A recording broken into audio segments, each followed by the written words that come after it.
Hello, everyone. I think it's time to get started. I'd like to welcome you all and thank everyone for your attendance to this international symposium.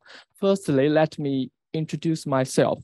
My name is Vincent Zhang. I'm working at Sustainable Society Design Center, Graduate School of Frontier Sciences, the University of Tokyo. I'm very glad to be the moderator for today's international symposium. Well, we are here today to talk about towards sustainable and inclusive society, visualizing diverse values of nature. The agenda for this symposium is divided into 4 parts. Following the opening session, we will have 3 speakers who talk about visualizing complex and diverse values of nature in part 1, followed by 2 presentations in part 2. And finally, a panel discussion will be carried out. You are recommended to use the Q&A functions if you have any questions or comments. Okay, everyone, first of all, let's welcome the Executive Vice President of the University of Tokyo, Professor Kaori HAYASHI, to give opening remarks. Good afternoon. It is my great honor and pleasure to welcome you to the first international symposium hosted by Sustainable Society Design Center and co-hosted by the Graduate School of Frontier Sciences and Tokyo College at the University of Tokyo. As Executive Vice President in charge of Global and Diversity Affairs, allow me to extend my warmest greetings to all of you joining us from around the world. The world faces many environmental challenges today. Amongst the most concerning issues facing us today is the problem of global warming and climate change. This past summer in the Northern Hemisphere saw some drastic examples of the result of global warming. Many parts of the world, including Japan, experienced intense heat wave with little or no precipitation, and large-scale forest fires destroyed natural environment as well as homes and towns of many people. Compared to these dramatic examples that directly and tangibly affect our lives, the loss of biodiversity and ecosystems may not be as visible and as recognized. However, they are no less significant, and it is these issues that today's symposium will focus on. Our society depends heavily on the contributions of ecosystems. Our food, for example, is produced by using various functions of ecosystems. Robert Constanza of University College London and his colleagues argue that the benefits of ecosystem our society enjoys annually amount to the equivalent of 3.3 trillion US dollars. Biodiversity plays a vital role in maintaining the various functions of these ecosystems. This biodiversity, however, is rapidly disappearing. Biodiversity indicators have been declining since 1970, and 1 in every 4 species on the planet is threatened with extinction. This continued loss of biodiversity will eventually result in a loss of ecological stability and ultimately may lead to the destruction of the entire global ecosystem. The BBC has even reported that our society is on the verge of an ecosystem meltdown. In order to have better conservation policies, we must strive to gain a better understanding of how biodiversity and ecosystems contribute to our society. A single discipline alone cannot reveal the diverse and complex contribution of biodiversity and ecosystems to our society. Traditionally, the functions of ecosystems were a study of ecology. However, to understand how ecosystems contribute financially to our livelihoods, we need a perspective of economics. Some communities also worship nature as sacred forests or ancestral lands.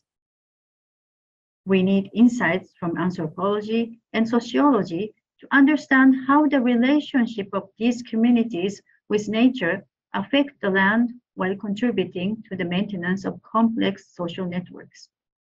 Furthermore, successful implementation of biodiversity conservation policies requires collaboration among various stakeholders, such as farmers and fishermen, as well as NGOs and governments.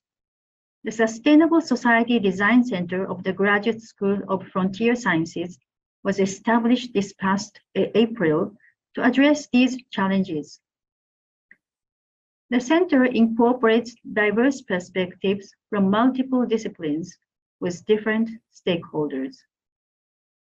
It will be implementing various educational programs and contributing transdisciplinary research to promote dialogues on how best to design and create a sustainable and inclusive society. I sincerely hope that today's symposium will serve as a new beginning of many important dialogues about the significance of biodiversity and ecosystems from a transdisciplinary perspective. Thank you, Professor Kaori Hayashi. Next, Director of Sustainable Society Design Center, Professor Yasuko Kameyama, will talk about the introduction of Sustainable Society Design Center. Let's welcome Professor Yasuko Kameyama. So good afternoon, everyone. Welcome to the Kashiwano campus. Since the COVID-19 outbreak, we have had to hold most of our meeting online. So today, I am very happy to be able to invite precious guests from inside and outside Japan and meet in person. On the other hand, the spread of online meetings has produced good results as well. We can reach out to the people who are far from Kashiwa. I would like to express my gratitude to all the listeners who are listening today online. Thank you so much. Today's symposium is the first formal event hosted by the Sustainable Society Design Center, Graduate School of Frontier Sciences, the University of Tokyo. This center was just established last April. It is very new and still unknown to most of you. So I'd like to take this opportunity to briefly introduce the center. First is about background, aim, and scope of SDDC. In today's increasingly complex and diverse world, there's a need to respond to various sustainability-related issues. Sustainability science has moved from an era of ideas to an era of operationalization.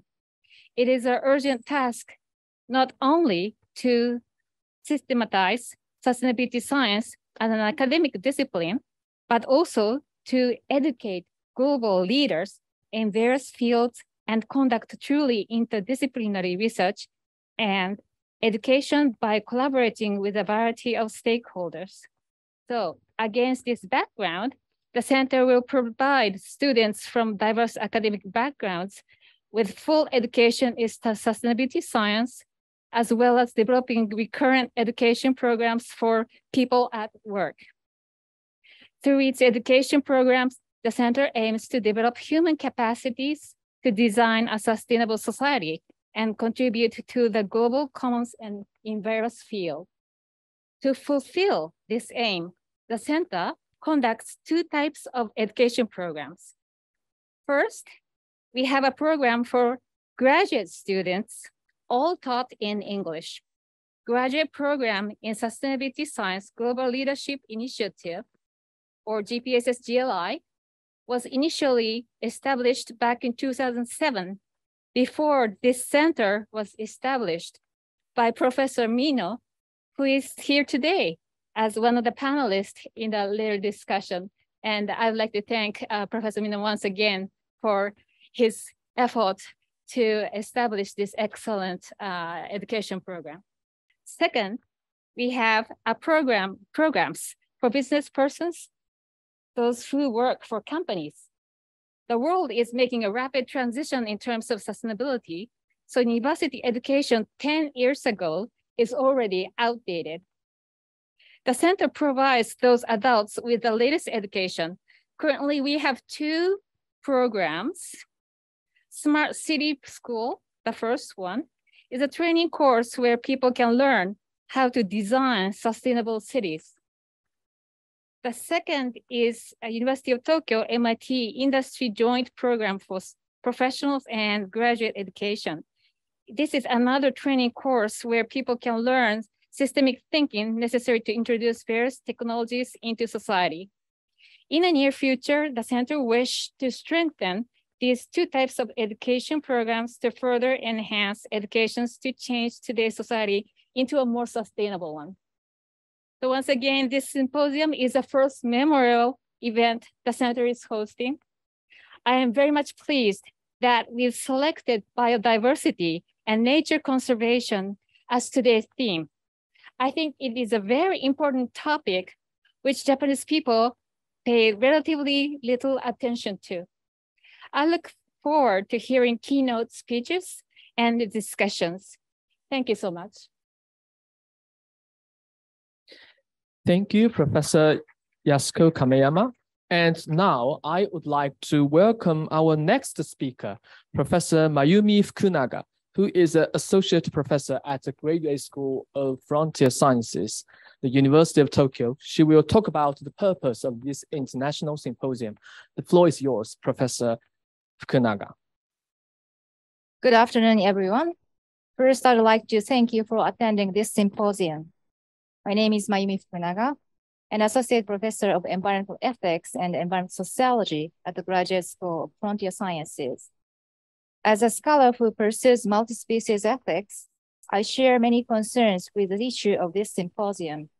I am excited, as you are all, and very honored to give you a brief explanation of the purpose and goals of this symposium. We face great challenges in confronting the biodiversity crisis. Its overall structure and individual elements are still largely unknown. When biodiversity that we cannot capture is now lost, we may not know what exactly has been lost. Moreover, it may never be able to regenerate it. Then, how do we understand and capture biodiversity? The most popular approach today is to focus on our cultural actions that have valued and expressed the blessing and hazards of nature for a long time. Monetary value can only be one version of such expressions. Thinking about the value of nature means exploring how we have discovered this richly complex world of life in plural and diverse ways historically. It means thinking about how we can protect this wonderful world for the future.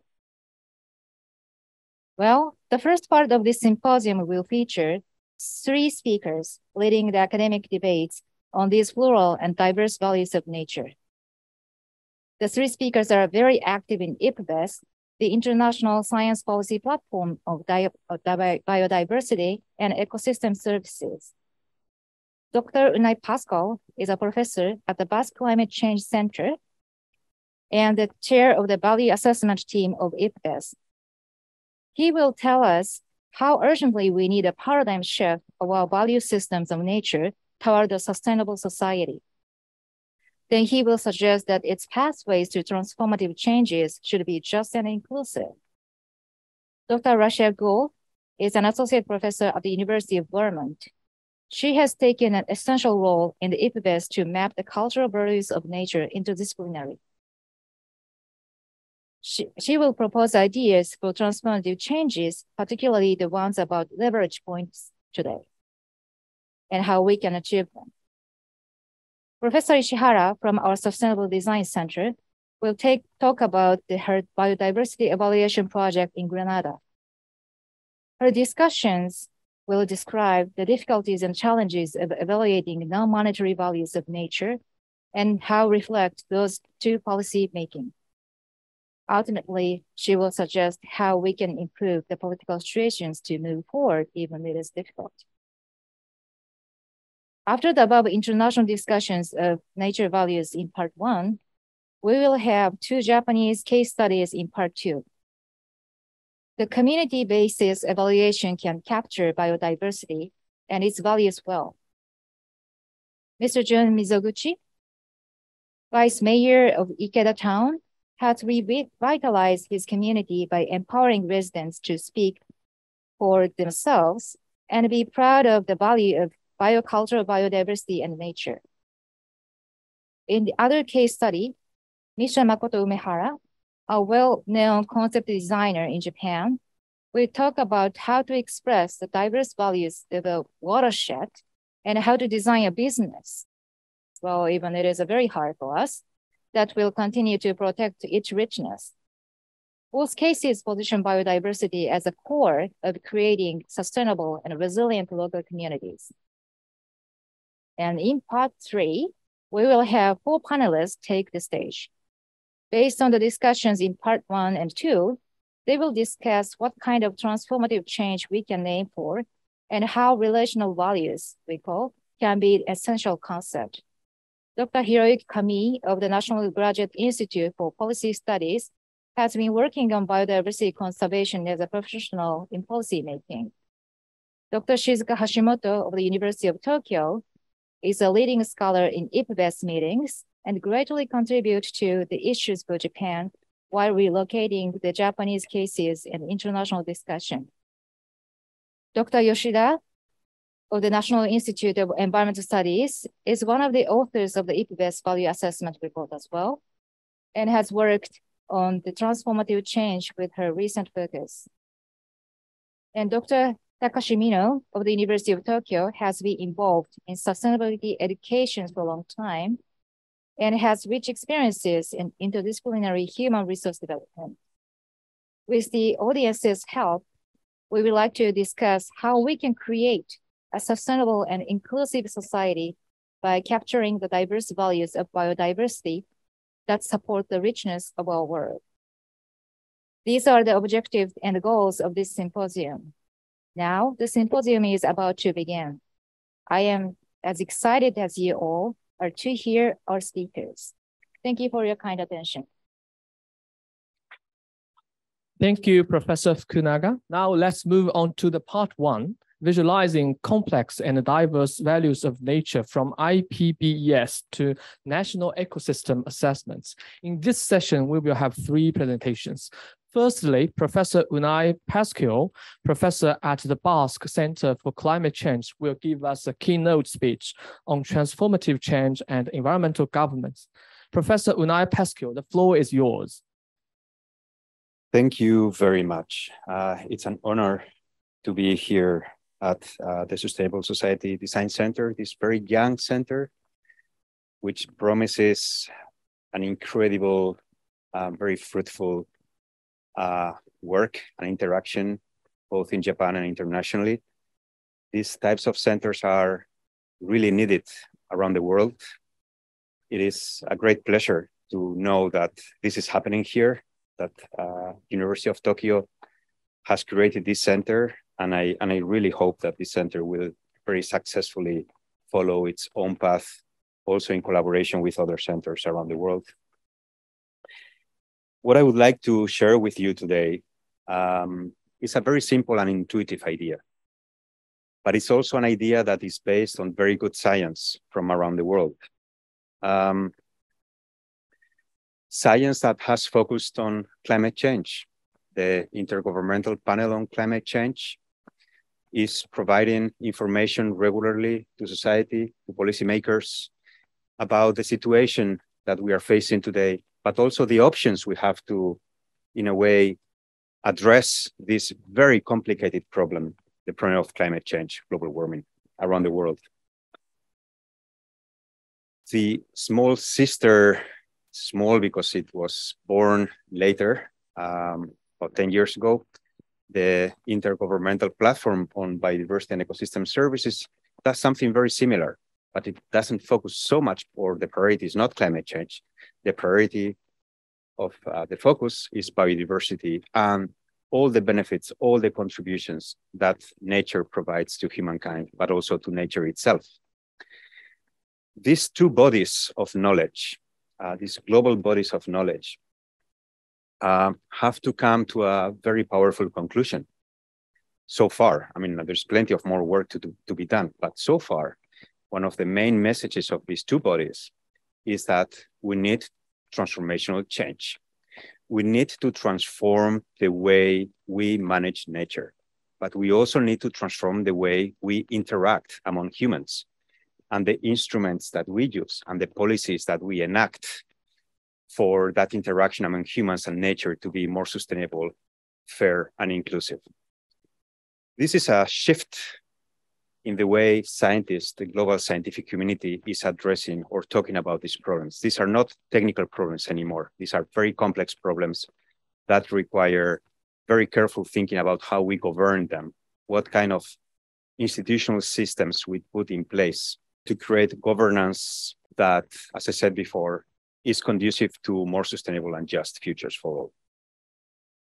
Realizing that we are at a moment, at a juncture in time where science and the scientific community is loudly speaking and clearly outlining and articulating this idea for the need of transformational change. A few questions pop up very quickly. What do we mean by change? What kind of change? At what level? So if we really want to achieve transformational change, should we be talking at more kind of incremental or reform type changes, little by little, at the local, every little place, enacting small changes? Or should we go to the root of the problem? So social scientists will talk about radical change, radical in the sense that it goes to the root where the problem begins. And of course, there is a very vibrant debate around it. And of course, it's not black or white. There's a big gradient between what we mean by reformist change that could scale up to make change to become transformational, or go to the root of the problem and start especially and focus on that, on those roots that we will be talking later, and I guess throughout this symposium. Another type of change has to do with the question, should I change as an individual? Or should we change as a community, as a collective? Or both? So where does the individual start and where does the individual end? Where does the collective start? Where does the collective end? How these two ideas are nested, the collective values or the collective mind or the collective psychology and the individual one. So we need to understand at what scale we should be starting to change also in that gradient. And of course, if we talk about technology, economic incentives and policies, changes in attitudes and habits and values, it's a mix of everything. It could be individual, it could be more collective, it could be small incremental changes, it could be radical attitudinal changes. So we need to start clarifying or having that map of what change are we talking about whenever we talk about transformational change. Otherwise, we run the risk of going back to a problem that we had quite a long time ago when we started talking about sustainability or sustainable development, that everybody talks about it, but nobody clarifies what it really means. So I think we need a very clear semantics here whenever we talk about change or even transformational change. But it is the case that intuitively speaking, the changes that are occurring today around the world are mostly at the individual level. They are mostly incremental. They are mostly small changes. Okay. So the question is, do we have enough time to continue with the small incremental individual changes? How can we scale the changes to the collective level and in a way that they go to the root of the problem? They do not stay at the upper layer of the problems that we can see every day. The intuitive idea I mentioned before is that I think that we need to rethink the way we organize our governance systems in a way that governance favors collective responsibility and collective action. I think this is a must. If there's no collective responsibility and collective action, we are not going to be able to really address in the time frame that we have at the moment, these big problems like climate change and biodiversity loss.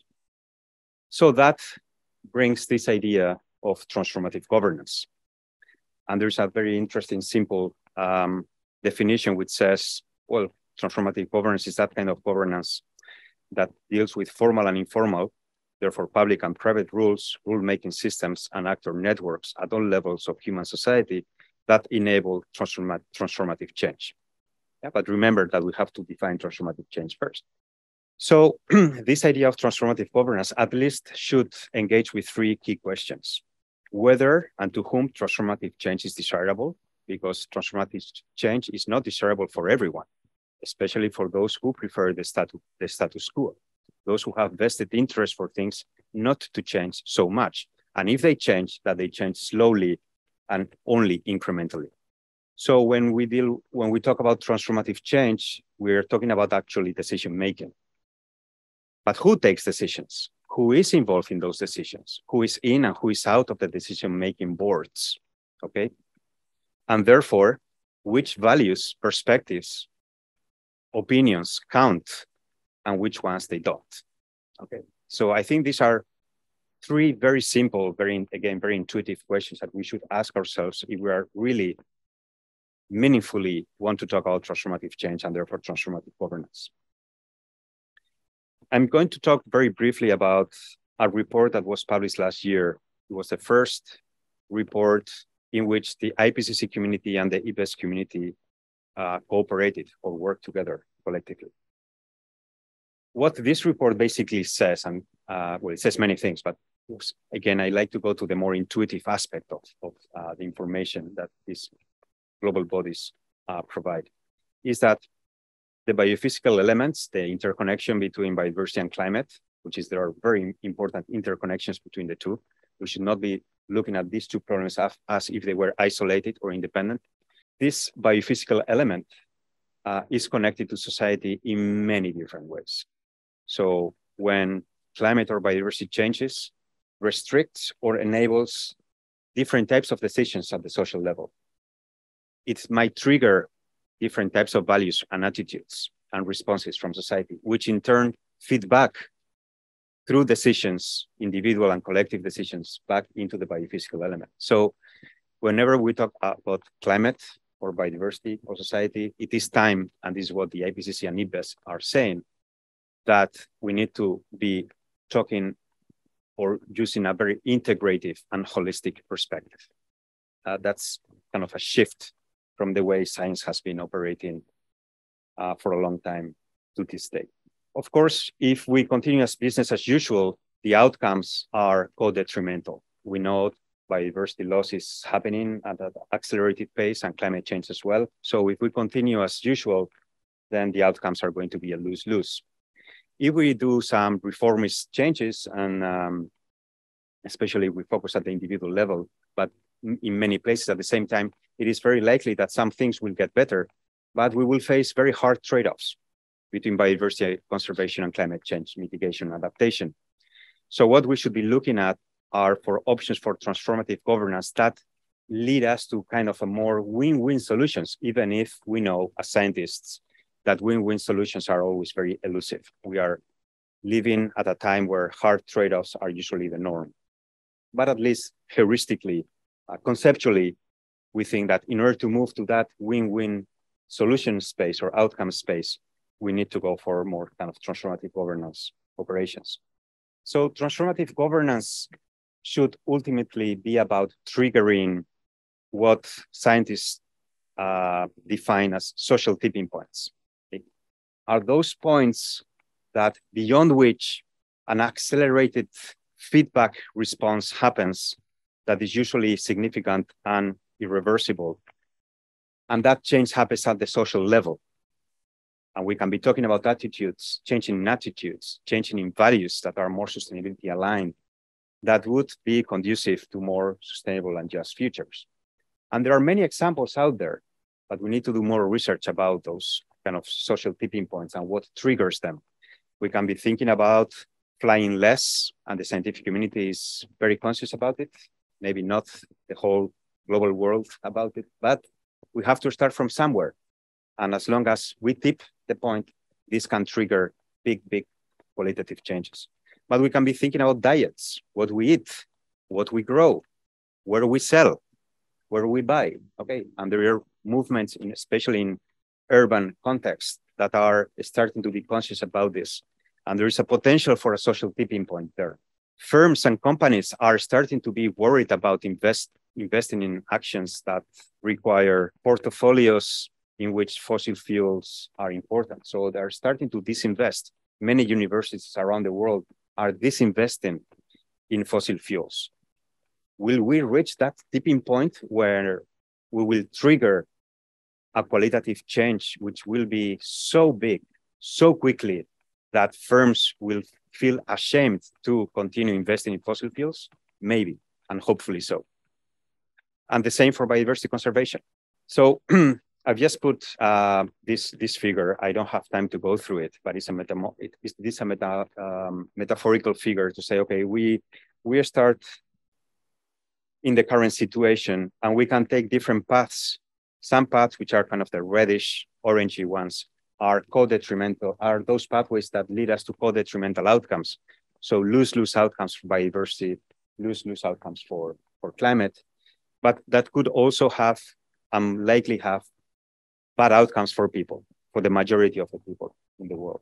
If we were able to move from this kind of pathways where there are loads of trade-offs and get into this blue type pathway where we get to that attractor basin where biodiversity gets better, climate mitigation policies are effective, our adaptation policies are effective, and the outcomes are good for most people in the world.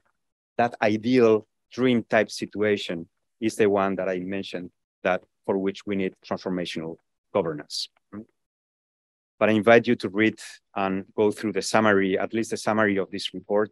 That is very enlightening, and it would explain things much better than what I can do in 10 minutes or in my last 5 minutes.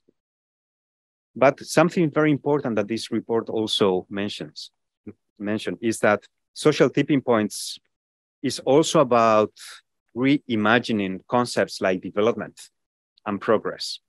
If we don't do that, if we continue with kind of this business as usual about thinking development and progress and well-being and a good life in the same way as we have been thinking about it for the last decades, then it's going to be very difficult to really trigger those smaller social tipping points that are required for meaningful change.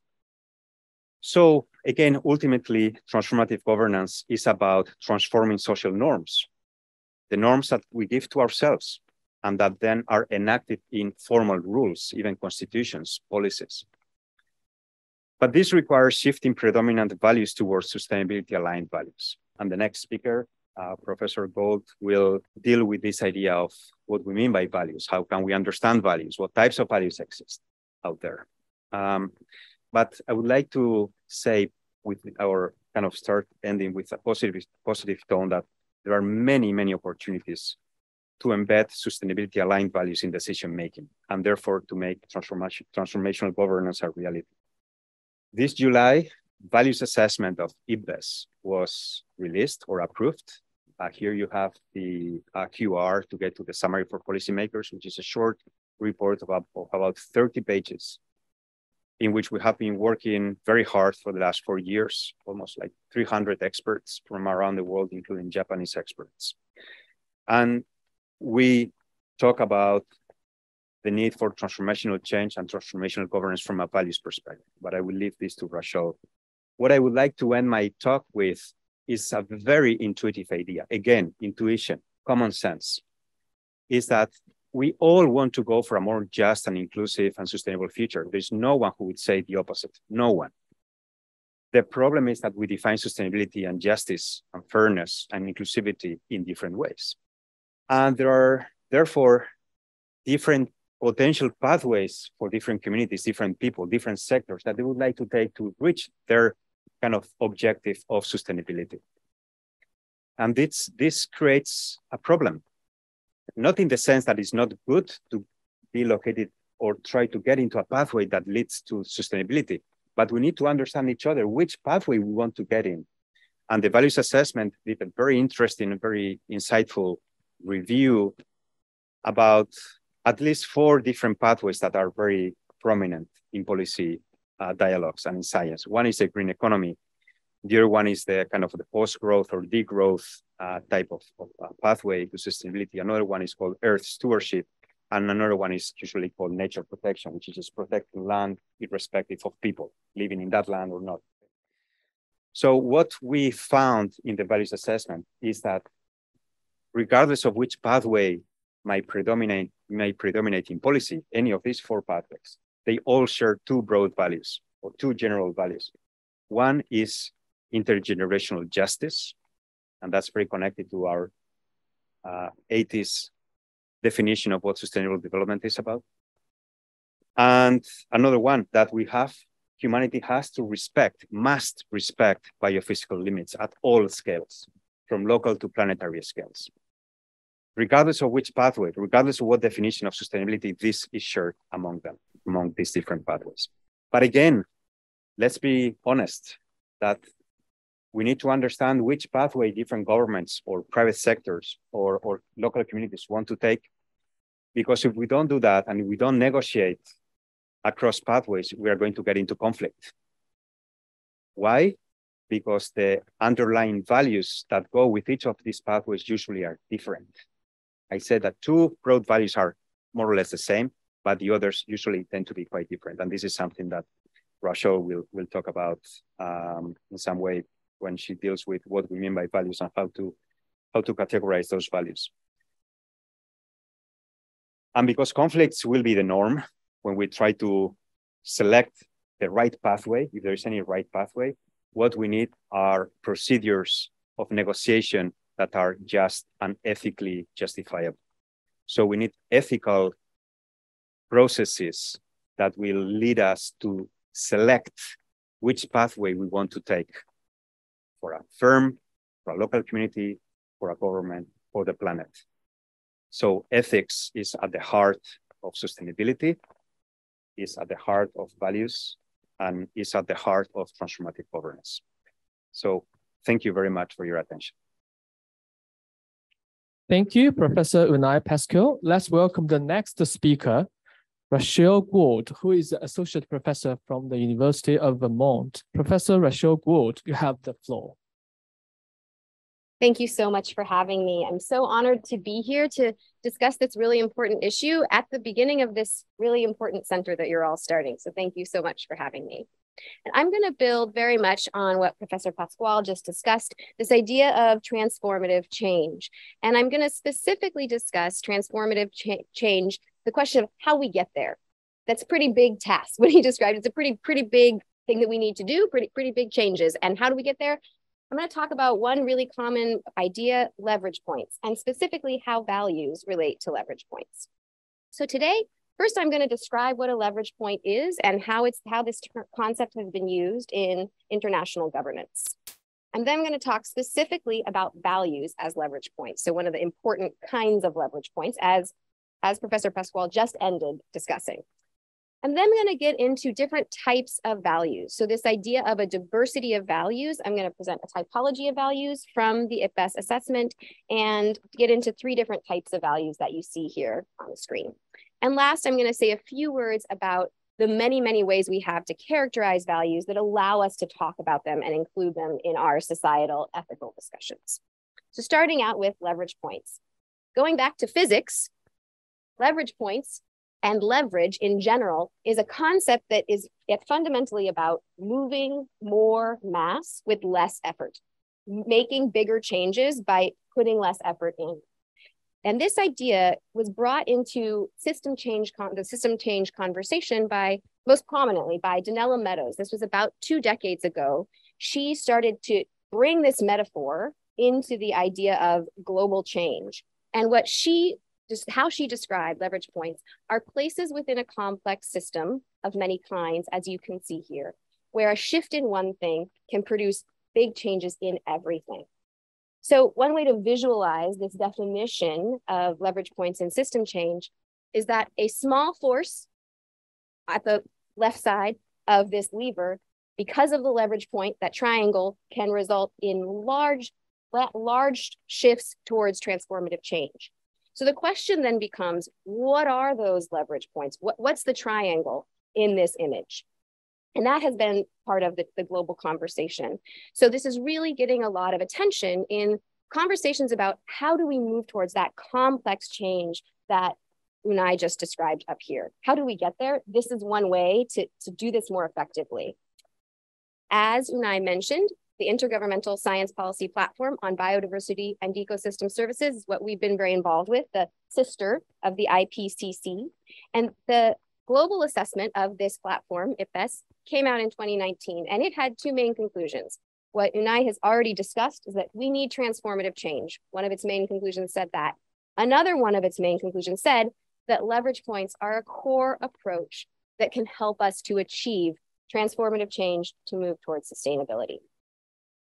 So now I'm going to discuss one really important type of leverage point, and that is leverage points that relate to values. So for this, I'm going to discuss, again, the assessment that just came out yesterday in full, the full version, the values assessment. That's its shorthand name. Its full name is the Methodological Assessment of the Diverse Values and Valuation of Nature.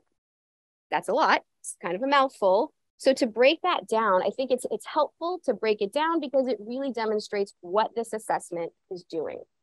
So the first line here is that it's a methodological assessment. It's about methods. How do we do this? How do we characterize values? How do we talk about them?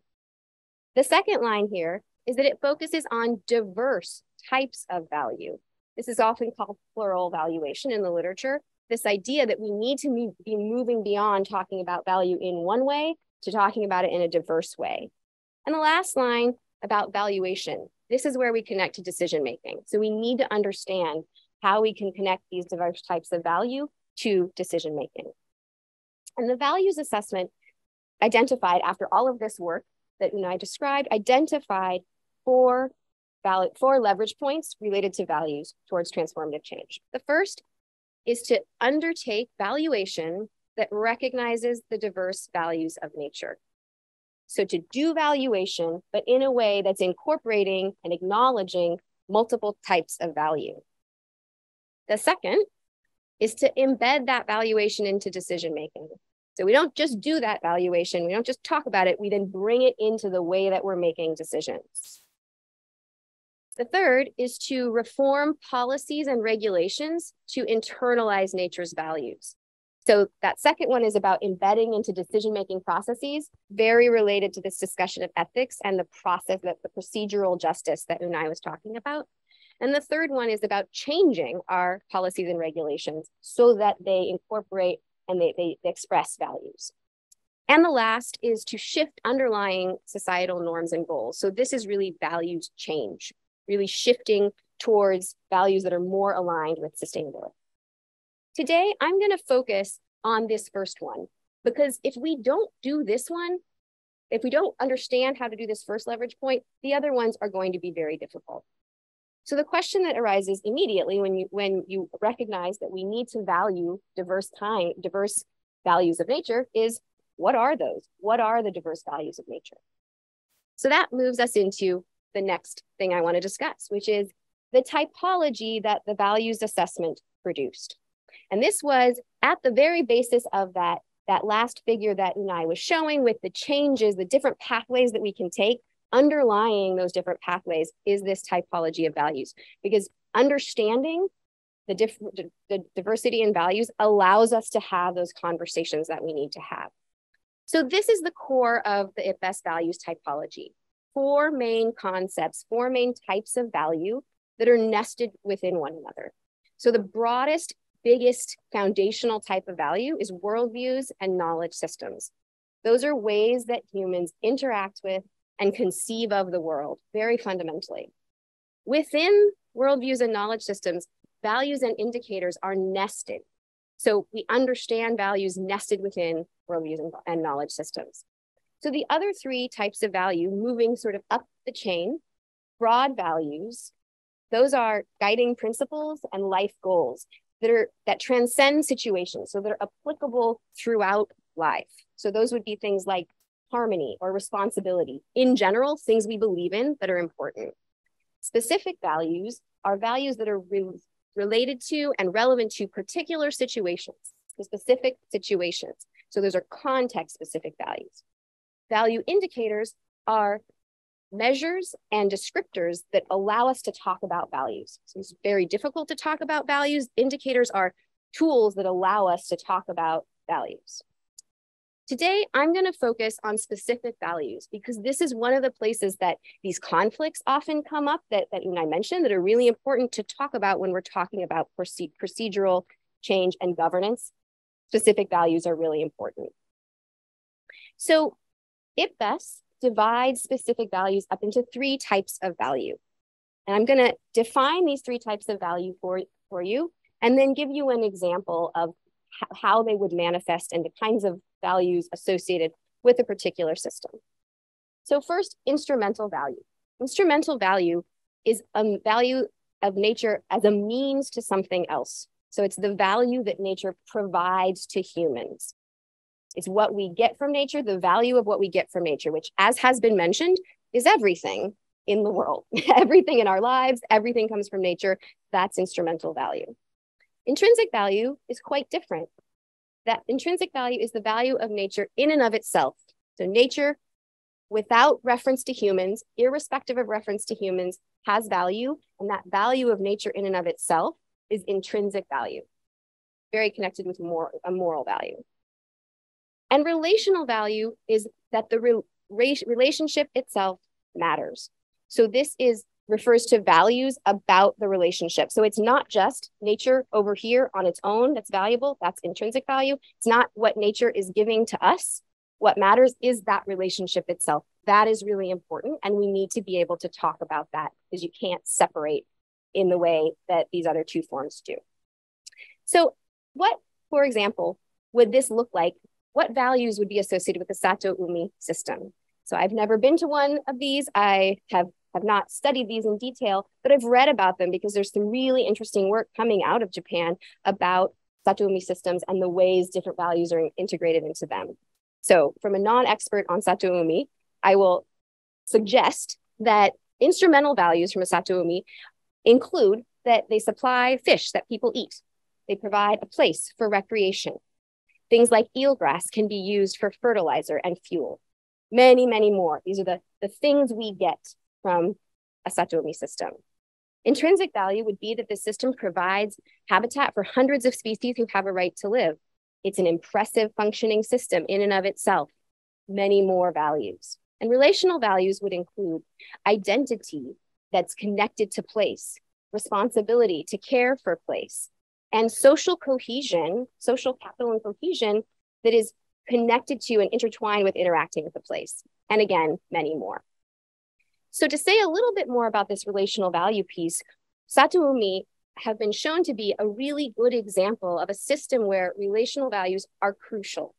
In other words, you really cannot understand the value of a Sato Umi system if you only discuss instrumental and intrinsic value. You can't represent why this really matters and why it's important. And one representation of this importance of relational value comes from some work by faculty here in Japan, that the human-nature relationship in Sato Umi is more than a means to an end, in that the relationship itself matters. So that's a really good encapsulation of relational value. The relationship itself is important. So the question is, how are these different value types integrated into policy? And this is related to what Unai was talking about. These different pathways are very connected to different value types. How are these types showing up in our decision-making about where we want to go? This is a very rough approximation of how much these values are appearing in the way that we make decisions globally. This is what the values assessment found. We're much better at representing instrumental value. That's very connected to economic value, monetization. It's easier to monetize instrumental value. So we get more of that in our conversations. There's some intrinsic value, this idea of nature protection that Unai mentioned, that idea of protecting biodiversity and endangered species, that's there. But relational value, very little. It's appearing very little. And this is really important because if you think about relational values, they're often the most important things in our lives. They're really central to what it means to be human and what it means to lead an ethical life. And pretty much what we're saying is we don't have a good way of expressing those and we need to do better. So how do we do that? I'm going to very briefly talk about what the values assessment says in terms of how we characterize a broader array of values. The assessment divides valuation into 4 families. Very briefly, first, nature-based valuation. This is things like biodiversity inventories or mapping of ecosystem services, counting what's out there, essentially. Statement-based. This is asking people about their values through surveys, Q methodology, contingent valuation, which is a monetary method, or deliberative methods, allowing people to talk about, deliberate, discuss what is important to them. Behavior-based valuation, looking at what people do. Through the first 2 methods listed here are economic methods, so looking at what they do as a representation of economic value. The last one is not economic, looking at what matters. And then the last of the 4 families is integrating. So just using multiple of these methods together. So with that, I'm going to conclude, sort of summing up the main points of what I've discussed. So first, diverse values of nature exist. We don't often talk about some of them, but they're there and they're important. Second, understanding these diverse values and better integrating them into policy are important leverage points for transformative change. That if we understand these values better, it's going to help us have more rich conversations. This is really coming back to what Professor PASCUAL ended on, is that we need to be having ethical conversations. If we understand these diverse values, it gives us a way to discuss the multiple ways that nature is important that we don't have if we only use, for instance, monetary value. We have many methods to represent nature's value. I went through those very, very quickly. There's tons of information in the IPBES assessment. There are over 50 different methods to do this. And this really draws on the introductory comment that we need to be working in a transdisciplinary way. There are methods from scores of disciplines and fields, and that's what's really exciting about this field is we're now drawing them together, combining them, and seeing in a transdisciplinary way how to move forward. And my last point is that monetary value and cost-benefit analysis provide one way to understand why nature matters. But to really understand the full breadth of nature's importance, we need additional approaches. And the $3.3 trillion figure that was mentioned in the very first introduction is very impressive. That's a huge number. It's almost certainly an underestimate. And if we talk more about these other kinds of values, we use these methods, we can do a better job of representing a more holistic sense of nature's value. Thank you so much. Thank you for your presentation, Professor Rachelle GOULD. Our next speaker is Professor Hiroe Ishihara, Associate Professor from Sustainable Society Design Center, Graduate School of Frontier Sciences, the University of Tokyo. Professor Ishihara, you have the floor. Good afternoon, everyone. My name is Hiroe Ishihara. I'm a researcher at the Sustainable Society Design Center at Graduate School of Frontier Science, University of Tokyo. Today, I would like to speak about my personal experience as someone who was involved in the IPBES value assessment, which has been presented by my previous presenters, Unai PASCUAL and Rachelle GOULD. And I'm also involved in a national level assessment, which is done in Grenada, which is a Caribbean country.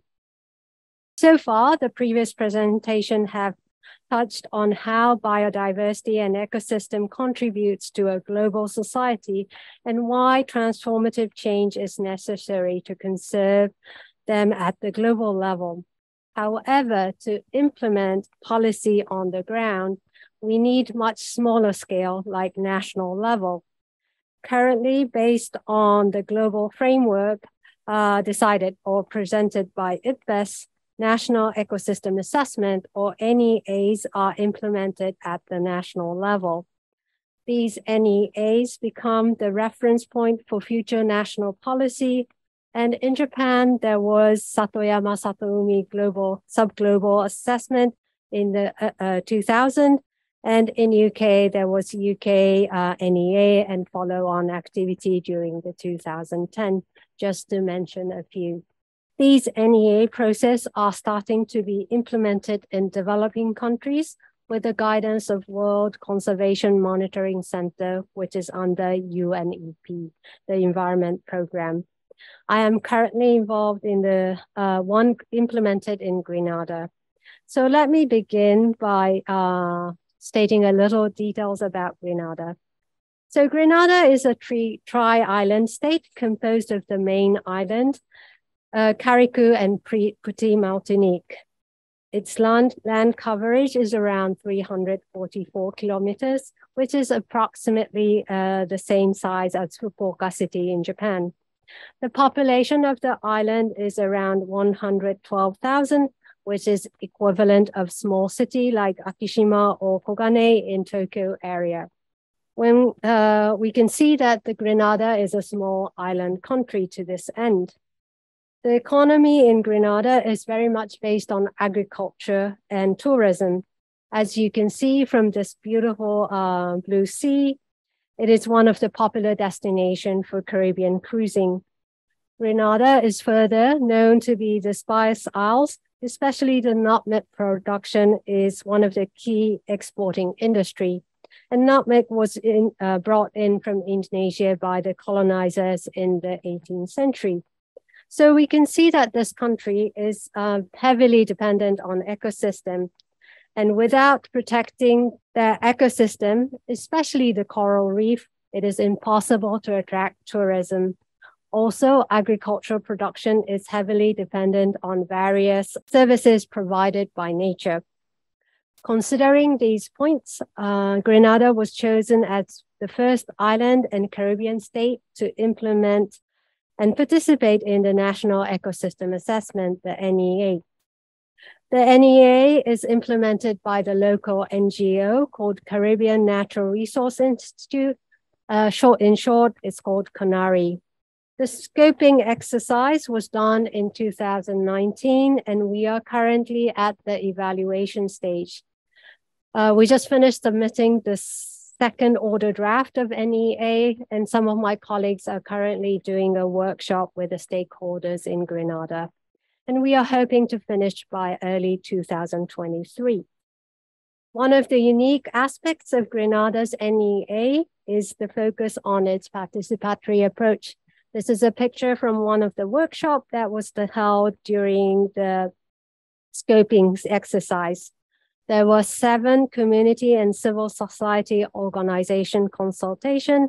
And further, every time we produce a new version of the draft, we have a workshop with stakeholders to get the feedback. And whenever we produce a new draft, we are asked to reflect these feedbacks from the stakeholders. To this end, Grenada's NEA can be considered to be a very inclusive process for ecosystem valuation. However, there is a but coming. I do not want to be too critical about the process since I'm part of it. However, at the same time, as a researcher and especially as a sociologist, I must point out that the participatory approach here is rather partial and hampered by its focus on monetary valuation and instrumental values. Initial purpose of this NEA was to convince the policymakers to put money on biodiversity conservation. And more put it simply, this report was supposed to say Grenada's ecosystem is contributing XX amount of money, so please invest on conservation.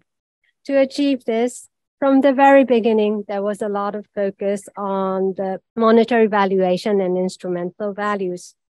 And then, why then participatory approaches are hampered when there is a focus on monetary valuation or instrumental values?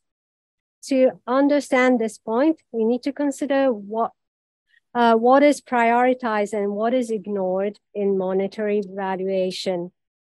Let's take a marine ecosystem of Grenada as an example. To evaluate the values of marine ecosystem in monetary terms, through the NEA process, we investigated tourism and fisheries, basically how much money these industries are making. We looked into the data like revenues from tourism, as well as how much is exported as a seafood. By the way, Grenada is one of the big countries. Japan export tuna and lobster. And coming back to the main point, these revenue raised from tourism and fisheries I'm not saying that they're not important. They are important because it is a source of income or livelihood for many Grenadians. However, with just monetary valuation, there are values that are not captured. For example, in Grenada, there is a special kind of mangrove fishing. In these fisheries, female fishers catch fish called titeri or titteries. It is a small fish like whitebait in Japan, and Grenadians make fish cakes or patties out of it. As the revenue from these fisheries were not reported, we could not determine the monetary value of these fisheries. Even if we could, I think it is natural to assume that these revenues are minimal because they are sold in the local market. Although the monetary contribution of Titari fisheries are minimal, through the field work, what we came to understand was that there's a customary rights to use certain patch of mangrove as a fishing ground for these female fishers. These rights are passed on from mothers to daughters, and the female fishers develop special bond with their land that they kind of own their rights and take care of the mangrove as they are passed on from one generation to another. These relationship and care that the fishers develop with the mangrove ecosystem could be an important leverage point for the future biodiversity and ecosystem conservation. However, it was not fully captured in the current Grenada NEA. What I would like to emphasize here is that just having stakeholder participation is not enough.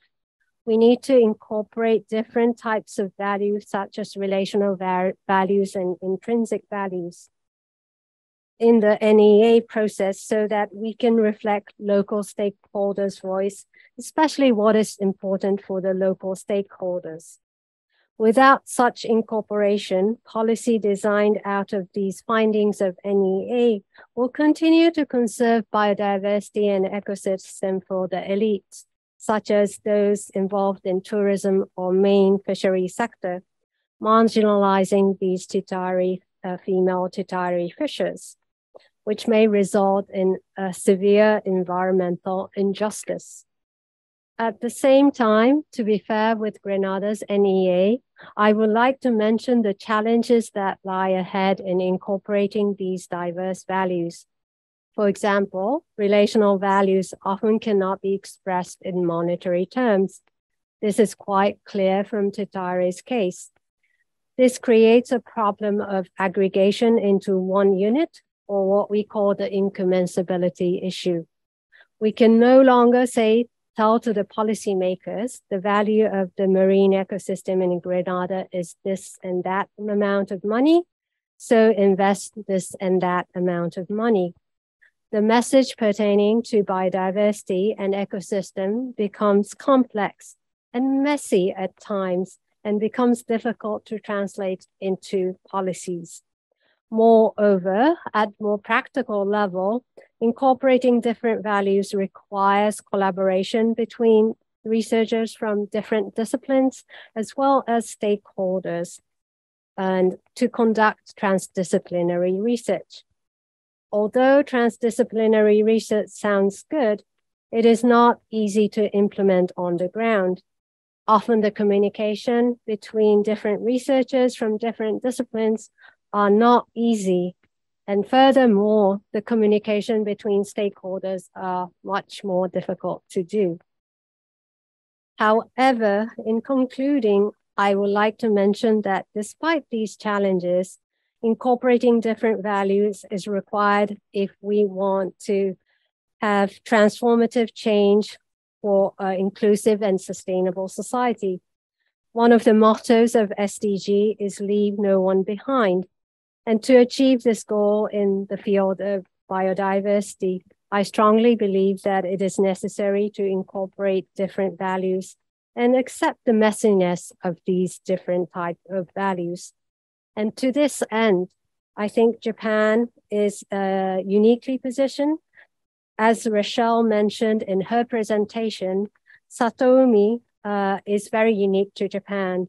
And these, in many regions in Japan, Historically, many stakeholders have developed a special relationship or bond with their nature. By visualizing these relational values, I hope to develop new methodology to understand different types of values, as well as a method to incorporate these different values into policies. The second part of today's presentation will introduce example from Japan, where the relationship of nature is being used to promote regional development and community revitalization.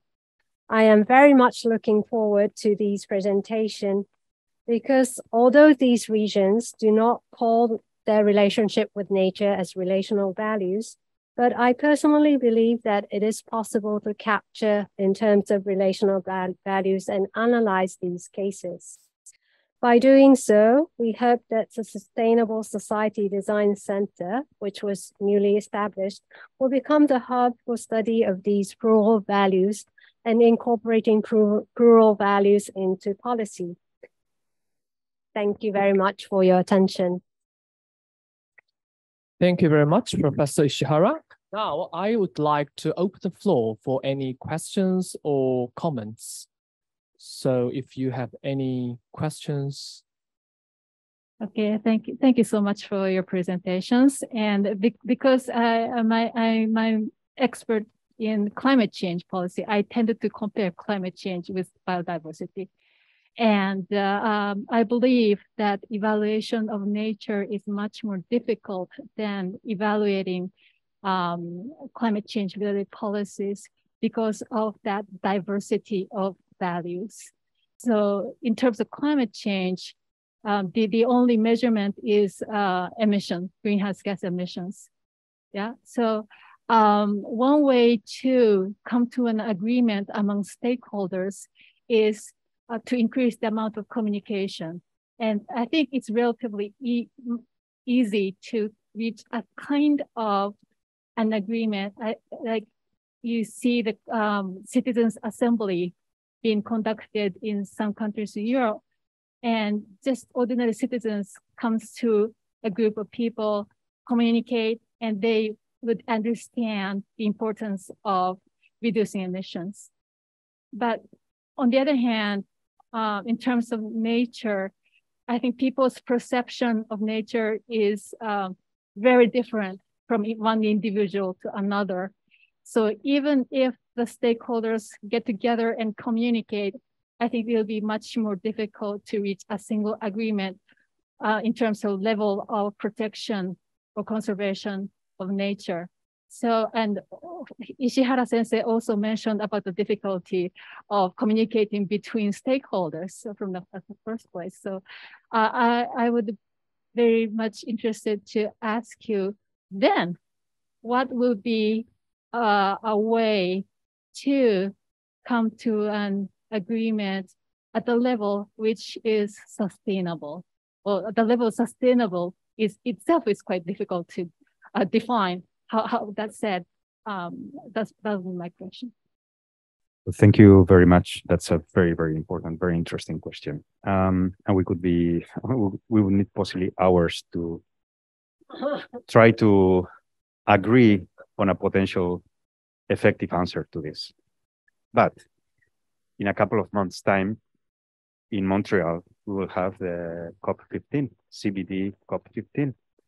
And the main negotiation is about this post-2020 global biodiversity framework. And one of the big challenges is about how to answer to that question, because different countries think about nature and its benefits and their interest about biodiversity in different ways, even about how to measure it and how the distribution of the benefits from nature to people, how to understand that, and global south, global north interactions and financial flows among. So all of these things are intertwined. And I think it is a much more difficult negotiation than the climate negotiation, even if the climate negotiation is by definition very difficult because every player has its own interests, geopolitically, nationally, etc. And the biodiversity game is more complicated than that. But I think that should not preclude us from asking the questions and setting the fora to discuss about them in a transparent way and to clarify what we mean by nature, because we know it's socially constructed concept, right? How we want to live with nature. What are the reasons why we need to protect certain type of nature and for whom? And these ideas about who gets to make the decision, whose voices are heard, is the fundamental aspect. So we cannot have this conversation in a closed room or somewhere far like in Montreal. This has to come to citizens in every local place, and they will have their own answers to this. But as Hiro mentioned, this is messy, but it doesn't mean that we cannot start trying to give some light to what the future should look like in every single place, in every single context around our relationship towards nature. We will see in Montreal what happens. We will see. It's a big, big question at the moment. Some people are pessimistic about it. Some others are more optimistic. We will see. And I think the outcome of the meeting, in a way, will respond to your question. If we are talking about one single decision-making body, which brings all the different states together to discuss about such a complex issue. So let's wait these 2 months. And then let's not wait. Let's do it today at the neighborhood level, at the local level, even at the national level, because we can do it at that level. It's much harder to do it at the global level. Let's not wait for them to agree. Let's do it here. Each of us with our instruments, our notion of biodiversity or nature and its benefits, and who should be, who are the main or most legitimate stakeholders to embark in this discussion. So that would be my answer. Let's not wait for these big global agreements on a number of how much biodiversity should be concerned about that. Yeah, and I'll add briefly that I think your point about there's going to be conflict, absolutely. We're not saying there won't be conflict, there will be. One of the things that the values assessment says is that by, or hopes, I think, is perhaps a more accurate verb, is that by providing a language to talk about these diverse values, we can have a more sophisticated conversation that really captures what we actually care about. Because when we go to this, when we're relegated to only using a number, there's so much that we can't discuss. The conversation changes in a way that doesn't allow it to be addressing those ethical issues that Unai mentioned and addressing those conflicts, sort of looking them in the face and being able to say, what do we disagree about? Let's get underneath. Let's try to have a vocabulary to talk about what's really important. And that's what we hope, is that this typology, these different types of values, provide a vocabulary to talk about the important kinds of things that Hiro was mentioning, that we've been mentioning. So I think it's not that there won't be conflict, it's that it gives us a language to have a more sophisticated conversation.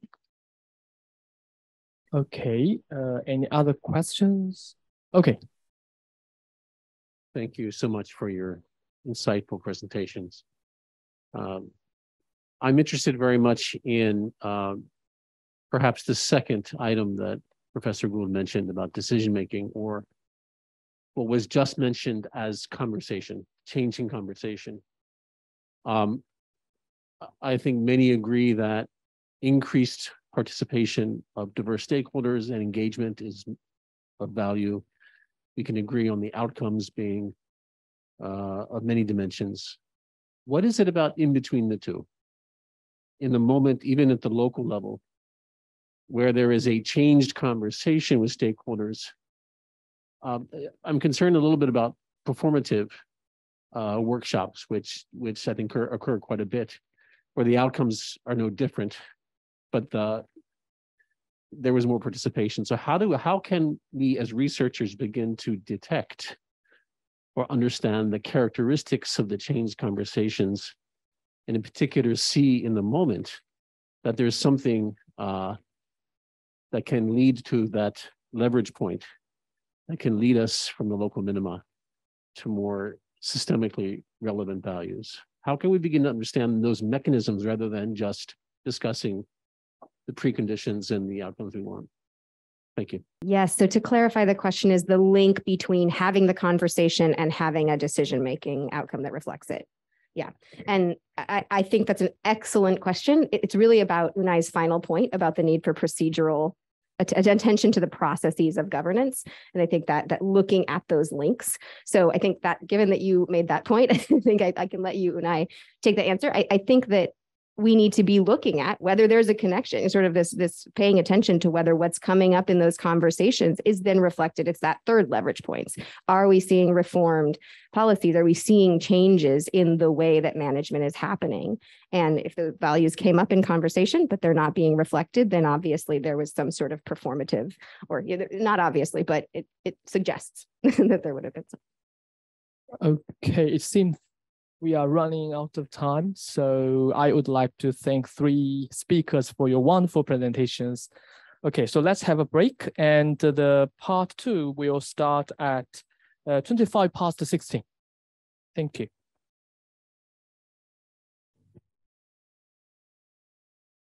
Okay, I think it's time to start part 2 now. In this session, 2 presenters will speak on the topic, enhancing the sustainability of local communities through complex and diverse values of nature case from Japan. Let's welcome the first speaker, Mr. Jun Mizoguchi, who is Deputy Mayor of Ikeda-Cho, Fukui Prefecture. Mr. Jun Mizoguchi, you have the floor. 皆さん、こんにちは。ただいまご紹介いただきました、福井県池田町の副町長、溝口と申します。今日はこういう機会を与えていただきまして、大変ありがとうございます。さて、今日は、私の方から人口2000人の小さい町で、取り組んでいる生態系サービスに配慮した、農業政策の展開ということで、短い時間になりますが、お話をさせていただきます。まず福井県の池田町の場所をご紹介いたしますと、まず池田町の概要、そして、環境保全型農業に取り組んできた、その取り組みの前段階、そして取り組みの本体、合わせて生ごみの堆肥化事業などをお話したいと思います。池田町の場所はご紹介する前に、日本の農村のよくあるものですが、分かりやすく言うと、まずコンビニがありません。一番近いところで20キロぐらいですかね、行かないとありません。学校は1個、信号は2個しかない。そういう町ですので、一番近い電車の駅まで6個ぐらい、30キロぐらいに6、7個の信号で駅まで着くという、大変素晴らしい場所にございます。そして、池田町の場所は、東京から、飛行機で行きますと、隣の金沢があります。東京から、飛行機で、飛びますと、金沢ところに小松空港ってあるんですが、そちらで来るか、東海道新幹線ないし、北陸新幹線で、行くことができます。だいたい4時間ぐらいあれば近くの駅まで来るという、そんな町です。そして池田町は右側の写真にあるように、ほとんど山に囲まれております。92% の森林の中で、谷のところに少し農地があって人が住んでいる、そんな町になっております。人口はいわゆる第二次世界大戦後といいますか、一貫して減っていて、8380人ぐらいの人口が今、2400人を切っているということであります。人口はすごく減っていて、高齢化率、65歳以上の人口も 45% 以上、どんどん増えていって 50% を超えるんじゃないかと言われています。言われているんですが、歴史的に言うと、旧石器時代と言います。石器が、矢尻とかが出てきて、昔からどうも人が住んだらしい。そういう村の歴史があります。そして神社があるんですが、この神社は1900年、平安時代にすでにこの神社が諏訪小豆神社という神社なんですけれども、こちらにもう平安時代の歴史に載っている、古くからここに人が住んでいたというふうに言われて、この神社を中心にもともとは48の集落がコミュニティを作って、今は33になっていますけれども、村の連合体として町を成り立たせてきています。町の概要は、今航空写真を見てもらいましたが、山のてっぺんから見た盆地の写真が左側、真ん中は水が流れる阿蘇川という川が流れる川からの景色。そして冬は、福井は日本でも豪雪地帯です。私の家なんですけども、この雪と屋根の端っこに雪が乗って難儀をしておりますが、代わりに豊かな水がある、そういう地域でございます。そして、農業に関して少し状況を申しますと、近くにまあまあ大きい工業地帯があります。日本の農村ではあることなんですが、いわゆる農業だけではなくて、隣の通勤圏に工業地域があるので、そこに通っていくということです。具体的には3世代の家族がいて、おじいちゃんおばあちゃんは農業をやって、お父さんお母さんは隣の、都市に、働きに出て、家族で言えば4馬力、おじいちゃんおばあちゃん、そしてお父さんお母さんが働いて子供を養うので、大家族で実は所得はそこそこある、そんな形です。一方で、農業が稲作なので、おじいちゃんおばあちゃんがいれば農業ができる、5月そして10月のようなそういう、農業の忙しい時だけ手伝えば農業ができるということが、その一つの成り立っている意味かもしれませんが、そんなところであります。もう一つは一方でその農村の人口ではなくて農業をやる人はどんどん減ってきているということがあります。その都会に若い人間働きに来なさい。おそらくおじいちゃんは池田町で農業なんてするもんじゃない。できればお前優秀なら東京行って東大の先生になりなさいというようなそういう話なんですが、実は僕は池田町に、移住して約20年ほどなんですが、その時、下にも書いてあるんですが、いや池田町出身ってあまり恥ずかしくて言えないんだっていう話を聞いたことがあります。つまり田舎にいると、その隣の電車が止まる駅の高校とかに通うと、田舎者だと言って蔑まれるらしい。これは実は日本の農村で結構青年が感じてきた辛い過去なんですが、池田町出身と言えないので、福井の山の奥の方から来ましたっていうふうに言っておかないとですね、池田町から来たって言うと、お前池田町かって言ってちょっとバカにされるっていうのがあって、子供たちにも町を出なさいと、お前が勉強してできれば池田町にいなさんなというようなそういうようなお話です。でそんなことがありますので、今後の人口の予想も今のところ2400とか言ってるのが2060年には600人とか、もう絶望的なぐらい人口が減っていくというようなことを言われていて、さて私たちどういうふうに生きていけばいいんだというようなそんな状況です。で、もう一つちょっと話を農地もしくは農地利用の話をお話ししますと、写真上の方が1950年代の田植えの様子です。昔は田植えと稲刈りの時期には、働きに出ているものもみんなで、田を植えた。相当な人が出て、家族だけでは足りないので、隣の人にも手伝ってもらって田を植えるという、そういう農業です。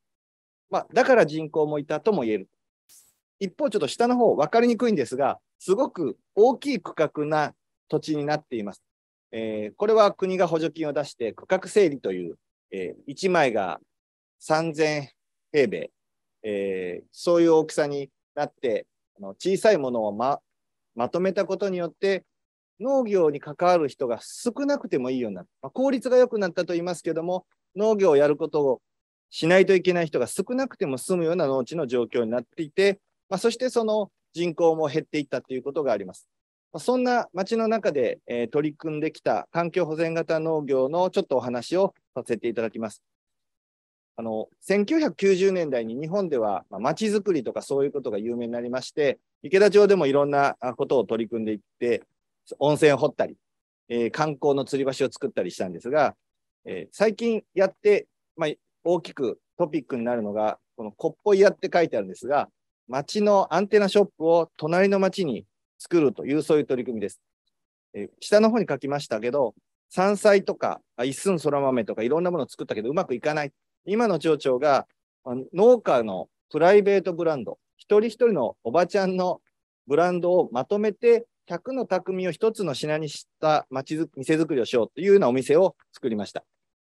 実はこういうお店っていうのは日本ではあちこちありまして、私たちよりもはるか先輩にその綾町とか大山町とか、高知でも日曜日のトラック市とか、すごく例になるものが四国、高知、とか、いろんなところにあります。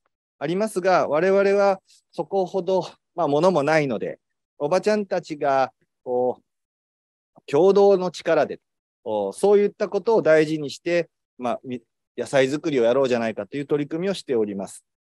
で、どんなお店かというのを紹介する前に、検証というのがあって、101匠の会、100の匠を一つの力にということをもとに100章一品、101匠の会って言ってるんですが、ここに私たちは誰にも恥ずかしくない本物を作りますとか、私たちは池田でクラスコードを楽しみますと書いてあって、産直ショップなのに儲かりますって言っておりません。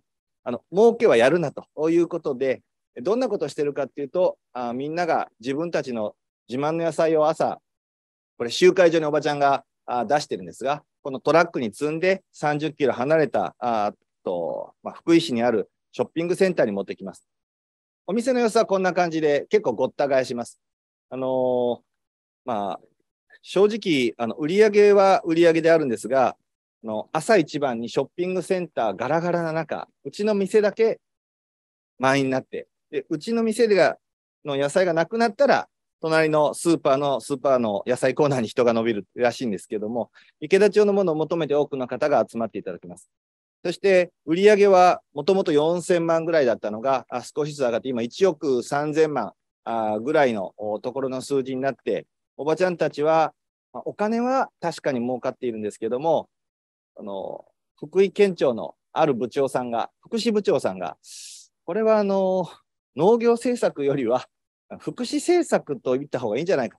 なぜならおばちゃんたちの顔の元気さっていうのがすごくもうやる前と前使用後じゃないんですが、ビフォーアフターでだいぶ違うなっていうような、そんなお話を受けておりまして、我々もやってみて実はそういうところがすごいなっていうふうになんか感じました。こっぽい屋っていうそのお店は少し説明が足りなかったかもしれませんが、やってみて単純にやったのは池田町の野菜を集めて産直ショップに出すっていう、いわばどこでもやってることなんですが、そこで分かったことっていうのは、我々は実は田舎者だ、何もないただの田舎だし、農家は販売しない二流だと自分で思っていた。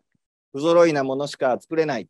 今まで通りのことしかしてないっていうんですが、実は出してみると、消費者の人の認識はだいぶ違って、いや、水が清いよね、空気が美味しいよねとか、そして農家の自家製野菜のお裾分けっていうのは実は農薬を使わない有機農業だみたいなことから、我々の認識と消費者の認識はこんなに違うんだっていうことを学びました。これすごい勉強になりまして、これってもしかして田舎者だと自分で思ってたけども、意外とこれは我々の田舎らしさっていうのは外に出るとこれいいことじゃないか、価値があるんじゃないかっていうふうにちょっと気づいたっていうことがございます。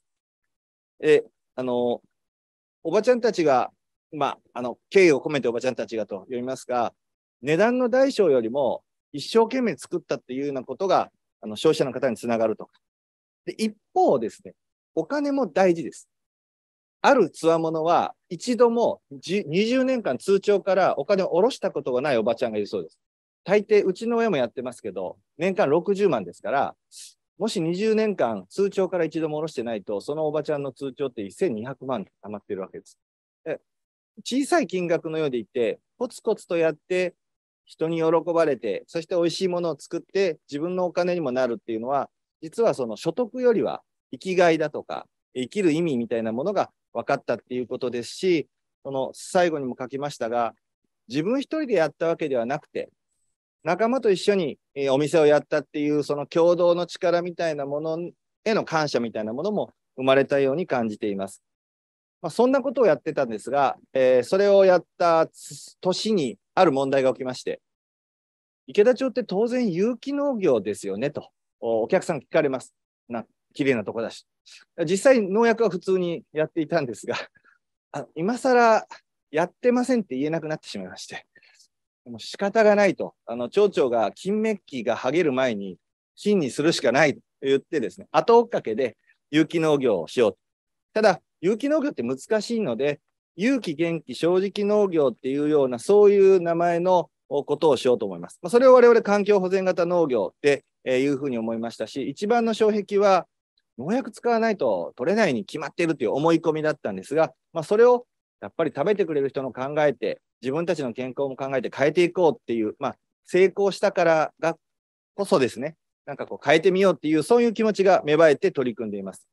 やっているのは、おばちゃんたちが無農薬で作って、3年以上だったら金シール、1年目からなら赤シール、1回農薬をあげるって人は黄色シールですが、ゆうきちゃんとげんきくんが、赤ちゃん、中学生、社会人というふうに、経験年数を評価する、そういう制度を作ってやっていますが、要するに、本当の勇気かどうかというと微妙ですが、池田町ではこの看板を立てていると、この農家はチャレンジしますという手上げ制です。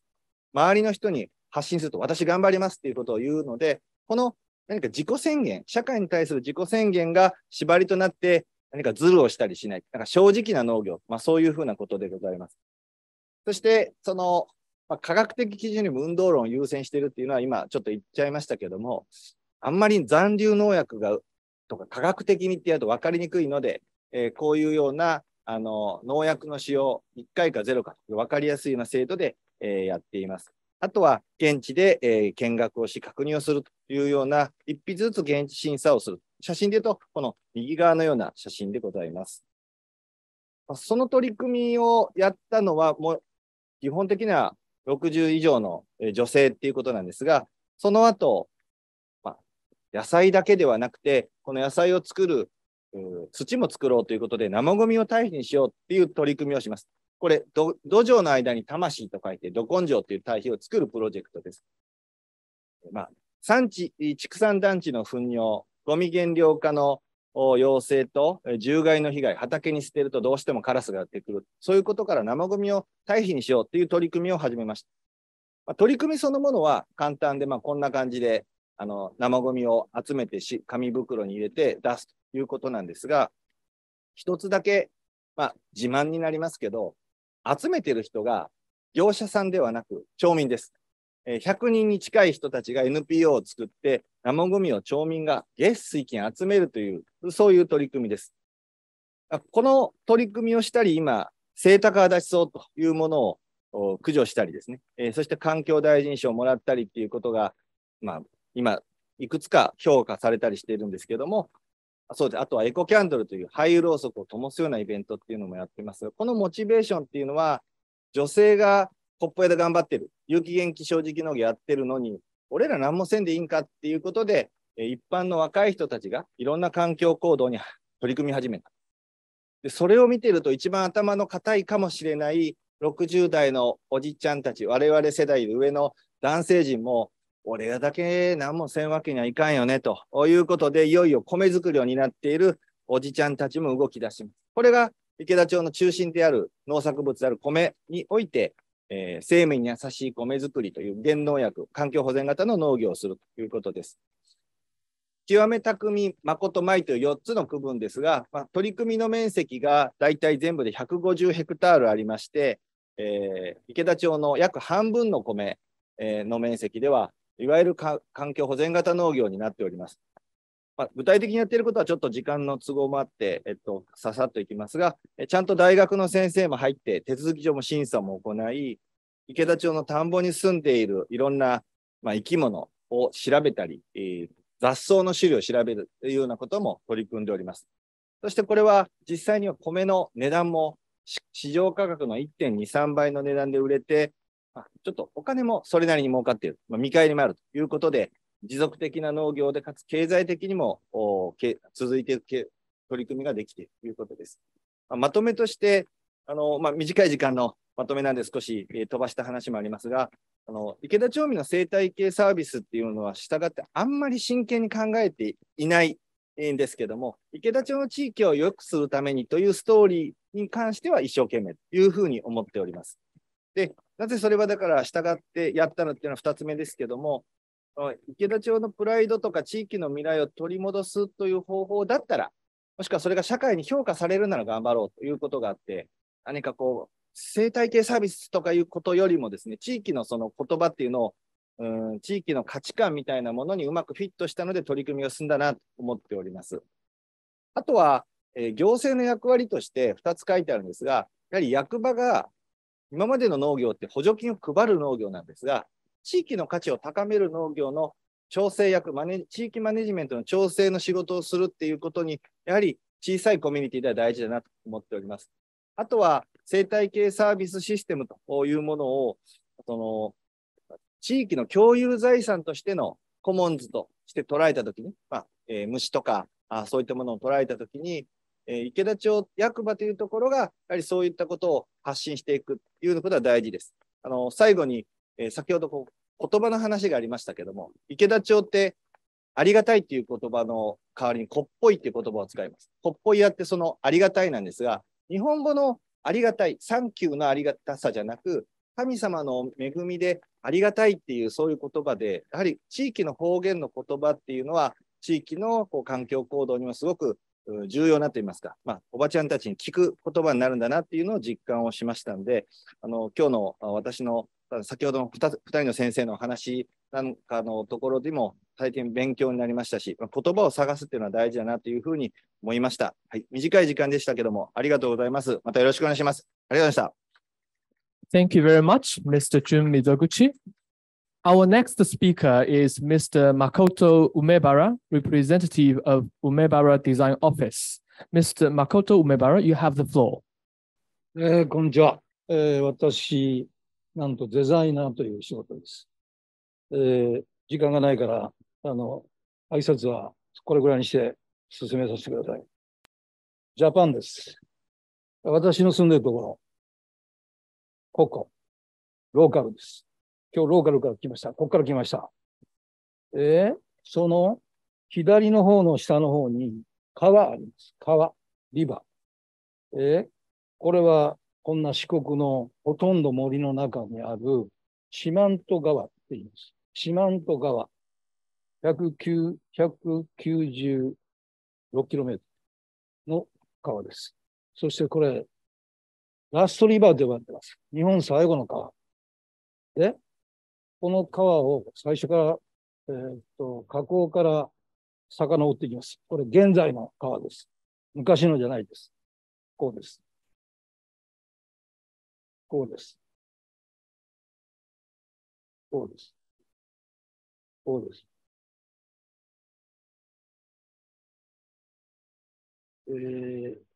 人がまばらに住んでます。そして、当然ですね、この流域では農業をしています。まず、お茶。こんなんです。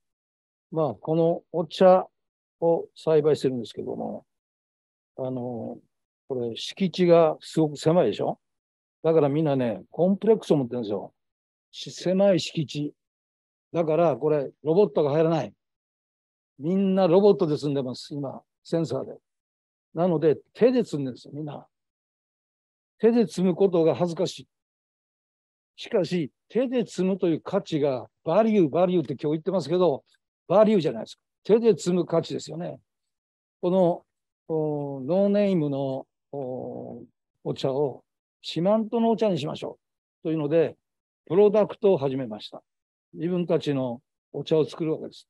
これ、グリーンティーとブラウンティー、これ、2つ作って、生産者がデザインの中に入ってますね。これ今ね、ペットボトル、これ10年前。ここ、サスティナブル会議だからやばいと思って、今、紙のパックに書いてます。そして、次。栗の山を見つけた。中国産に負けて、もう放棄してます。英語で書くと、アバンダンドチェスナッツです。放棄された栗の山。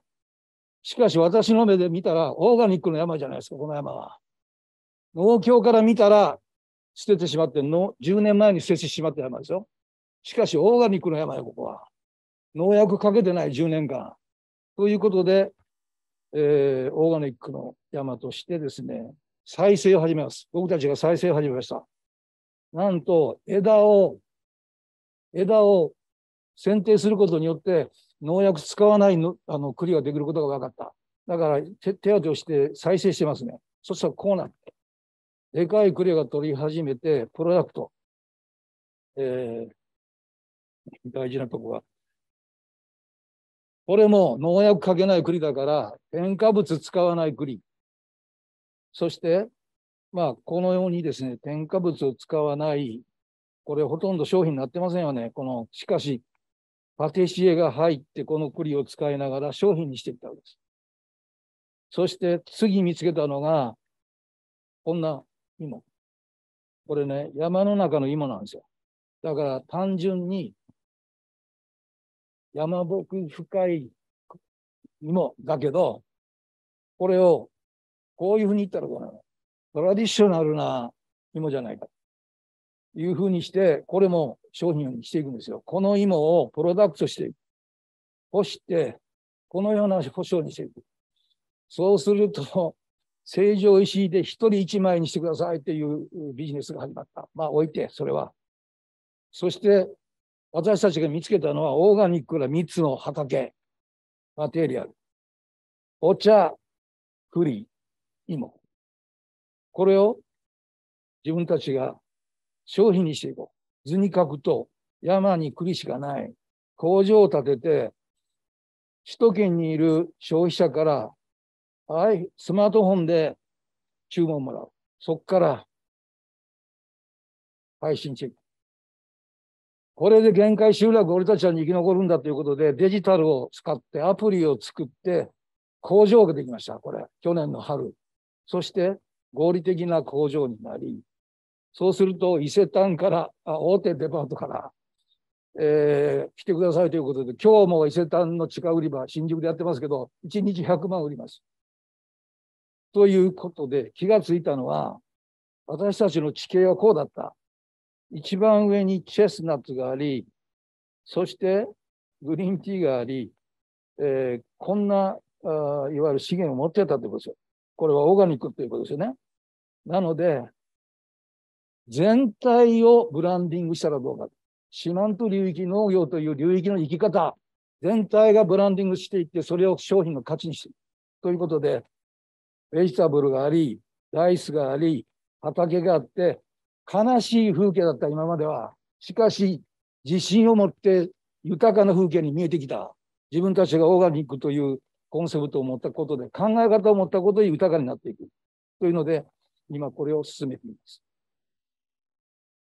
その土地の個性に合った農業をしていたかということですよ。川が流れている、ラストリバーが流れている川のそばで、農協に教えられたシシトウオクラを作っています。高知平野と同じ農業をさせられています。いや、この川にあった農業あるんじゃない。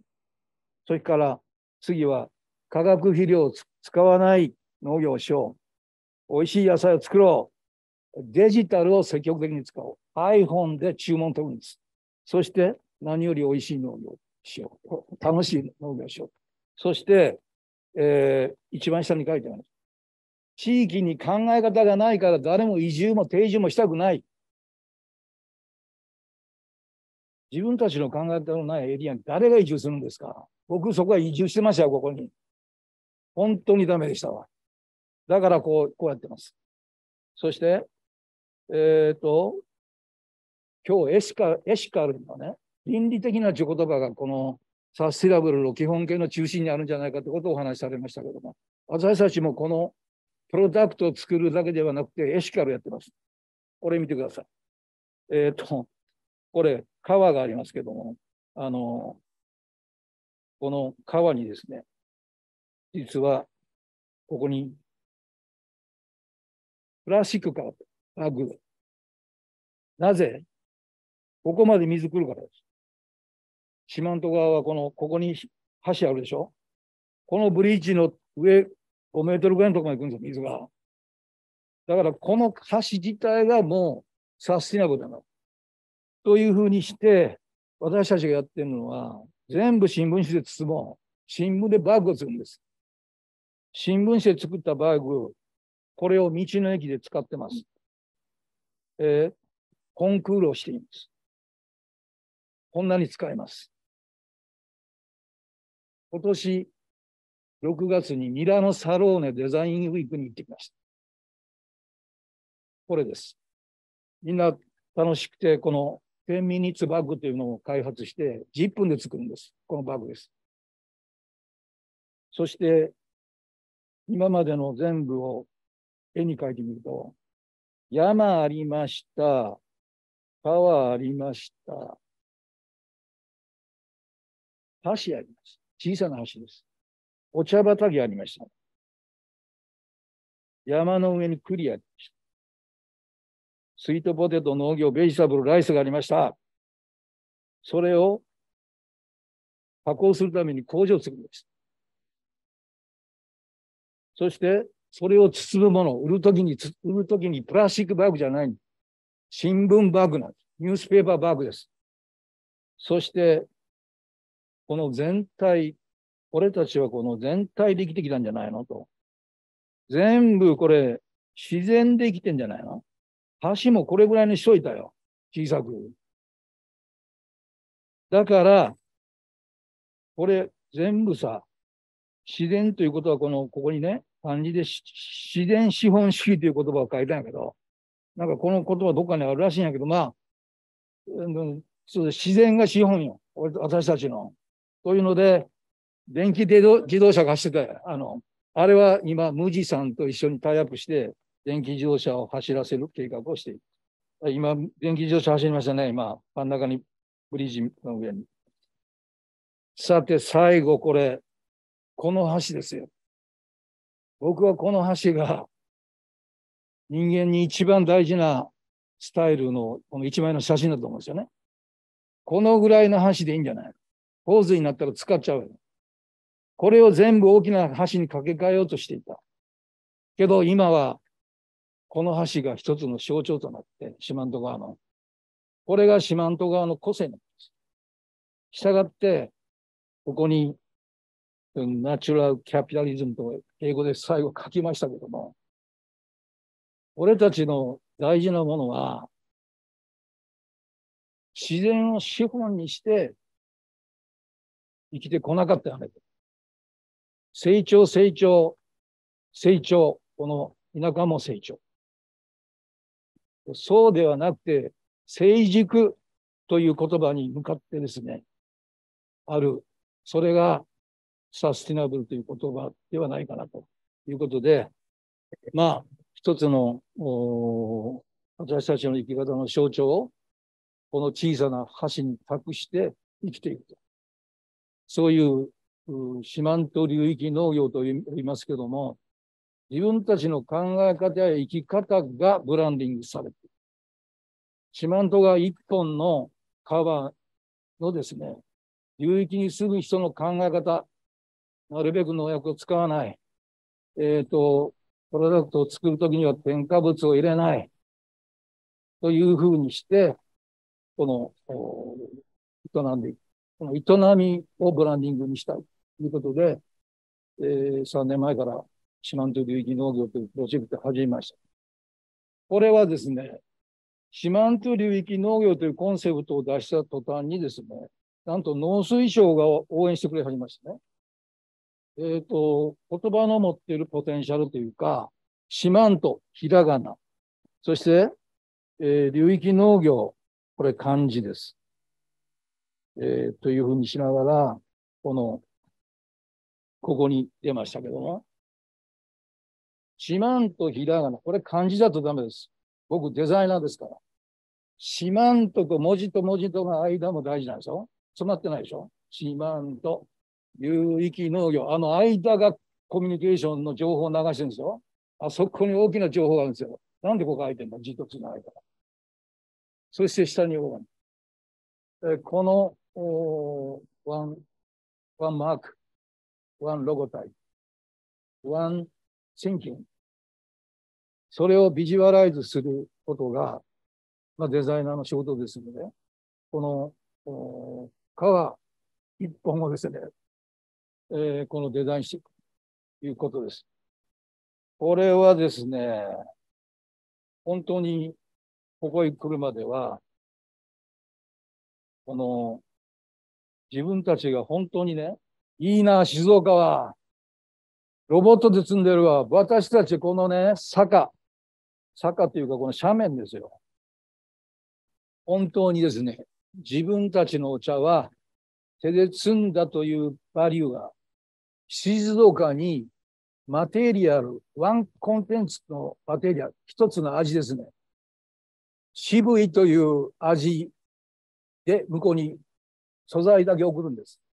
それを長いことやってきたんです。しかし違うんじゃない。四万十緑茶というブランドになったわけです。これ今飛ばしましたけど、紅茶も作ってまして、紀ノ国屋の東京駅の紀ノ国屋に四万十紅茶、四万十レッドという愛称にしてますけどね。そういうものが取引されたり、今、消費者が何を求めているかという中にですね、やっぱりその人間が本来持っている安全なものを食べたい。あるいは農薬をかかってないものを食べたい。で、よく調べてみたら農薬も開発されて安全なものになったり、添加物も政府が認証しているので安全だよと、むしろという話もあるけども、本能的にやはり、化学物質が入ってない方がいいじゃない。それがなぜかというと、四万十の川に流れ込むんですよね、斜面だから。で、このお茶畑も今まで農薬使ってたんですよ。この3年前からオーガニックにしました。なので来年からはオーガニックなお茶となります。で、理由はですね、みんなが思想を変えたんじゃない。高齢化して農薬まく人がおらなくなったんです。こんなのもこちらに追い風ですよね。そこを利用して、労働力が足りない茶を育てるのに農薬まく人がいない。だったらこのままでいいんじゃないのというのを、今進めて来年からオーガニックにするわけです。このように四万十川の地形、個性に合った農業がしたい。これを今までやってなかったんじゃないですか。換金作物としてのシシトウとオクラが一番換金作物です。ここでも流域でもそればっかり作ってますよ。そうじゃなくて、自分たちの野菜、このオーガニックに沿ってですね、自分たちが決める農業をしていきたいということで、四万十流域農業を進めています。ということで、私たちの動きは、新聞バッグでお伝えしましたように、エシカルという言葉が2年前ぐらいから出てきました。マルクス・ガブリエルという哲学者ですよ。この哲学者ドイツの、この人が言ってるエシカル、エシックという言葉が、この未来のキーワードということで、それがですね、ガブリエルに教えられるまでもなく、私たちはやってます。その四万十流域農業は。ということで、ちょうど時間となりました。ありがとうございます。Thank you very much, Mr. Makoto Umebara. Well, before closing the second part, there are two questions for Mr. Jun Mizoguchi. So the first question is, 池田町の独自の有機農業の表示は国の法律制度とどのように関係しているのでしょうか。違反しないように何か気をつけていることはあるのでしょうか。And the second question is, great mutual relationship on local ecosystems. Do you see any changes in population growth in Ikeda town, even since the capoeira activities have started? So could you please share your opinions to these two questions? Thank you. はい。日本語でよろしいですかね。はい。一つ目の有機農業の、表示制度との関係は実はデリケートな問題です。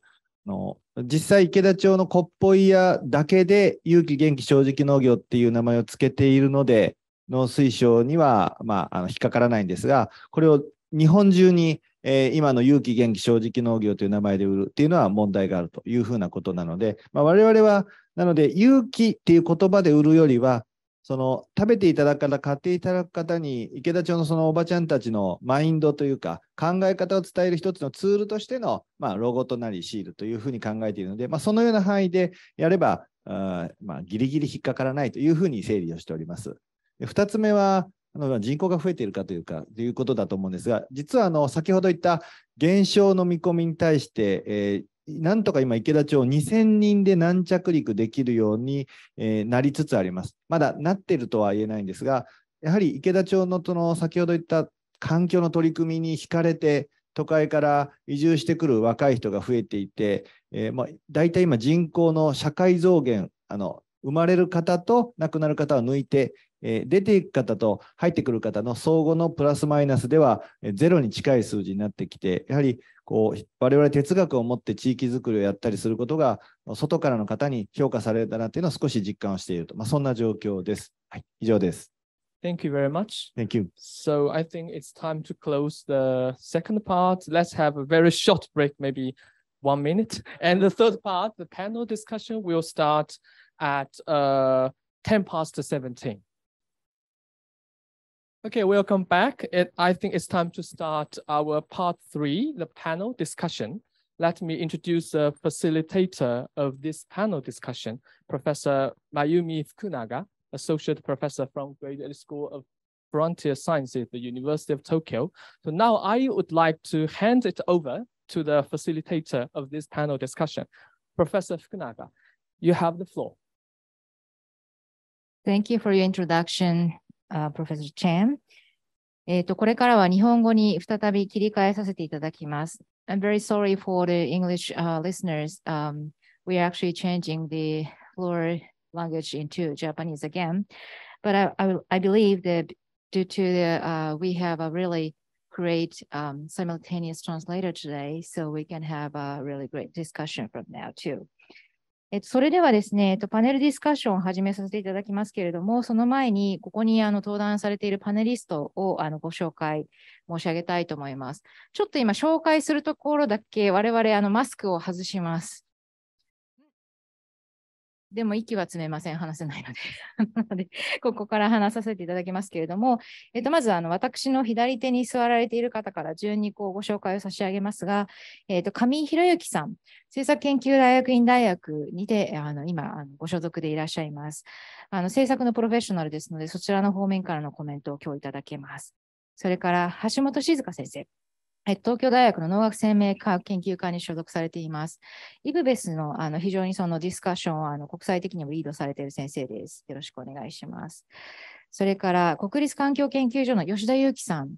やはり同じく IPBES のレポートを書いていらっしゃって、とりわけトランスフォーマティブチェンジ、先ほどキーワードに出てきましたけれども、そちらについて中心的にリサーチをされていらっしゃいます。よろしくお願いします。それから、最後にそちらに奥にいらっしゃるのが、東京カレッジ、東京大学の東京カレッジの副カレッジ長をされています、美濃隆先生です。美濃先生は、こちらのその新領域創成科学研究科で長らく教鞭をとっていらっしゃいまして、サステナビリティを中心に学際的なプログラムを動かしていらっしゃいました。今日はこの4人のパネリストをお迎えして、第1部、第2部の議論について振り返りながら、改めて日本にとっての課題をもう一度浮かび上がらせたいというふうに思っております。で最初にちょっと唇を切っていただく順番を私の方からまず振らせていただいてそこで進めさせていただきたいというふうに思っておりますけれども、やはりその第2部の日本の事例をどのように私たちがその国際的なラインに位置づけるか、でそもそもその第2部の事例の解釈をいかにするべきかということがやはり私たちにとって非常に重要なポイントかと思いますので、まず上井さんにですね、どちらの事例もよくご存知ということもあり、少し第2部の事例について、もう一度その解読の仕方を少し教えていただければと思います。よろしくお願いします。福永先生、ありがとうございます。上井です。よろしくお願いします。私からは第2部の2つの事例、これ私の非常に尊敬する友人である梅原さんと溝口さんがご発表いただいたんですけども、これが我々に示してくれる社会変容の可能性について少しコメントさせていただければと思います。この2つの事例は、自然の多様な価値を活用することで、持続可能な社会の構築が実現できるということを示してくれているというふうに思います。持続可能な社会構築の実践会、ソリューションの具体例だというふうに思っています。地域の自然の多様な価値を地元住民の誇り、地元住民の生活満足度の向上につなげるとともに、都市住民などの地域外の住民に対して伝えて、その都市住民などの支持と参画を推進力に変えて、社会、経済の持続的な活性化につなげているというふうに見ています。この2つの事例の共通点なんですけども、地域のこの内と外、両方で自然の多様な価値の認知と、その価値を高めるための取り組みの連鎖、言い換えるとポジティブフィードバックかもしれませんけども、これが生じているということだと思います。その要素、連鎖の要素を見ますと、地域の住民が地元の自然の多様な価値を認識して、地元への愛着、誇りを持つこと。次に、その多様な価値を産品などのものや観光などのサービスの付加価値につなげて、経済活動を活性化している。そしてまさにこれ、経済活動として、もの、サービスのやり取りを通じて、地域外の住民の方々、他の地域では置き換えの利かない価値をこの地域に見出して、その地域のファンになっていること。これ一部でお話のあった関係性価値と通じるものがあると思います。で、4つ目として、地域外の住民が地域の価値を高く評価してくれるこのフィードバック。これによって地元住民が地域への愛着、誇りを強化している。さらに地域の価値を高める取り組みにつながるというような連鎖が生まれてくるんだと思います。さらに付け加えると共通点、もう一つ。こうした地域の高める動きとか、地域のブランディング、梅原さんの発言にもありました。これについて一貫性を向上させるということ、説明責任を高めるということ、この観点から2つの事例ともにデータを活用してデジタル化を進めようと考えている点も共通しているというふうに思います。他方で、この2つの事例には異なる特徴もあります。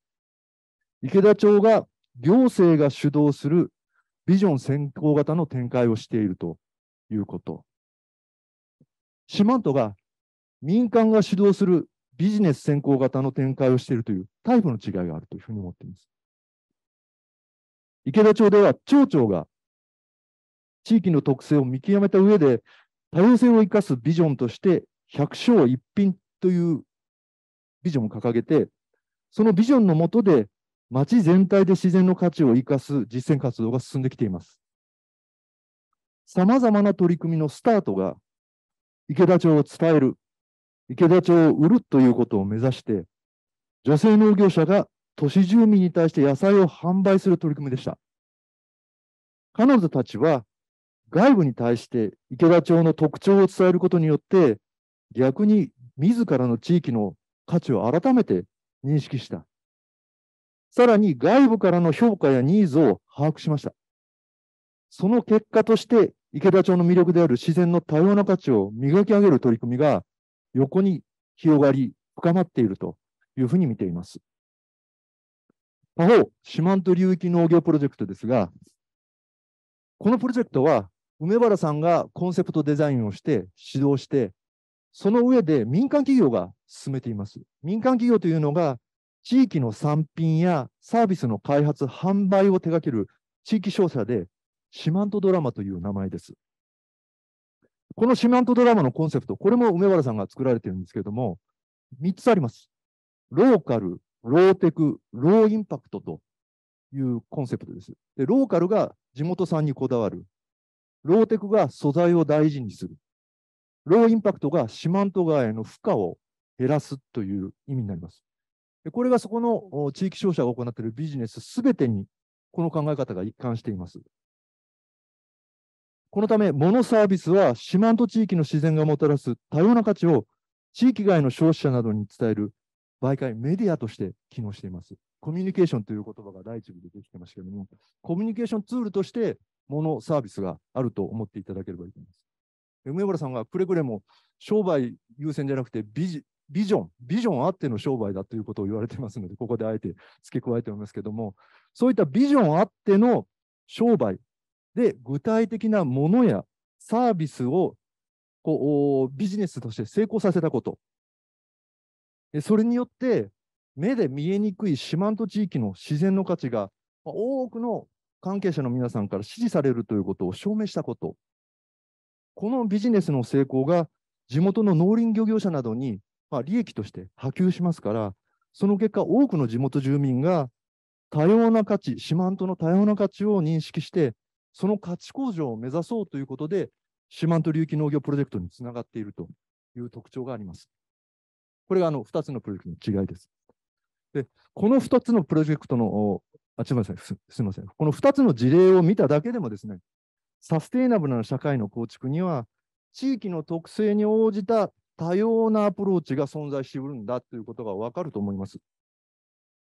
私は今後の課題っていうのは、こうした取り組みが特別に優れたリーダーが率いている限られた地域のものであってはならないと。ごく普通の地域でも実践可能な取り組みとして広がっていくことが、社会変革、社会変容にとても重要なことだろうと思っています。そのためには、地に足のついた具体的な取り組みをよくよく分析して、他の地域で生かしていけるヒントを抽出すると。そのヒントを集積した上で、多くの人々が利用できるように整理して開示していくということが重要だと思っています。こうした分析や類型化において、第一部でご紹介いただいたような国際的なレポートっていうのは非常に有益だというふうに感心しています。こうした国際的な動向も十分に考慮した上で、具体的な実践会、ソリューションから他の地域でも適用可能なヒントやモデルを編み出して、実際に提案していくということは、これまさにサステイナブルな社会をデザインするということなんじゃないかというふうに私は思っています。で、こちらの東大のサステイナブル社会デザインセンターは、アカデミアと実践をつなぐ優れた場所だというふうに思いますので、自然の多様な価値の活用について、具体と抽象の間の往来を、行き来をですね、行って、持続可能な社会の構築に、このセンターがこれから貢献されていくものというふうに大いに期待しております。私の方の解題はそんな感じです。ありがとうございます。まさにその2つの事例の違いとですね、その共通する部分ですね、どのようなそのコミュニケーションツールとして、ビジョンを作っていくか、あるいはそのビジョンが人々の間を地元の中でも地元と外の間もつないでいくような新しいコミュニケーションツールとして価値の連鎖をどう起こしていくかというのはすごく重要なポイントだったというご指摘だと思います。我々のデザインセンターにも最後に言及していただいてありがとうございました。それではですね、その今のお話をちょっと引き取る形で、改めてじゃあその国際的な第一部とのその道筋というか第二部との連携ですね。で、とりわけその日本の事例のその意味であったりとか、日本の事例が示す価値のバリエーションというものをどういうふうにその今のIPBESの議論の中と位置づけていけばいいのか。これかなり難題、抽象とか具体の間をつながりでもすごく難題の一つなんですけれども、やはりここは少し橋本先生にそのあたりのつなぎを改めて少しご解説いただければというふうに思っています。よろしくお願いします。はい、ありがとうございます。いや大変な難題をいただいてですね、大変だなと思っていて、皆さん実際第1部の発表と第2部の発表をご覧になってですね、だいぶスケール感が違うなと。すごいグローバルなスケールで話されていることと、実際のその現場で起きて苦労されている取り組みっていうものの違いっていうのを感じられたと思うんですけれど、ただ、その中にもですね、学ぶものが双方にあるかなというので、私からコメントさせていただきたいと思います。まず、第1部の発表についてもう一度振り返りたいんですけど、グローバルなスケールで、のですね、トランスフォーマティブチェンジ、あるいはガバナンス、その中での多様な、価値の認識、評価の重要性について、ご紹介いただきました。で、パスカル先生の発表では、なぜ今トランスフォーマティブチェンジが求められているのか、なぜ普通の変化ではダメなのか、あるいは不十分なのかということをご説明いただきました。その中で、個人の態度や価値観の急速な変化を引き起こす介入が、持続可能な社会に向けたトランスフォーマティブチェンジの社会的転換点になる、ソーシャルティッピングポイントという言葉がありましたけれど、そういうことをご説明いただきました。またそういったプロセスにおける公正性、あるいは包摂性の重要性もご指摘いただきました。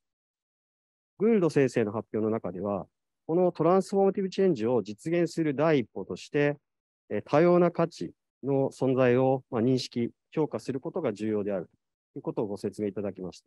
そして自然の価値にもですね、我々が前から知っているような、例えば道具的な価値、我々にとって役に立つからそれが重要なんだ。あるいはその内在的価値、それ人が何て言おうと、それは尊いものなんだ。こういった、従来二元論で語られてきたようなものの以外にもですね、我々とその自然との関係性の中に重要性が見出される。この関係価値というものがある。意外とこの関係価値というものが、この社会変容のその一つの、転換点になるかもしれないというご発表いただきました。石原先生の発表ではですね、グレナダでの国レベルの生態系評価を例に、現場で感じられた問題意識をご共有いただきました。特に評価がその自然の道具的な価値、つまり自然がどれだけのその便益を我々にもたらしているのか、こういった貨幣評価に焦点を当てられたものになっていることについて、問題意識を持っておられるということをご披露いただきました。また、同時にですね、市場外にある取り組みですね、例えば自給的農業、あるいは漁業、あるいは自然が持つ文化的な意味の重要性、こういったものが評価において見落とされがちである。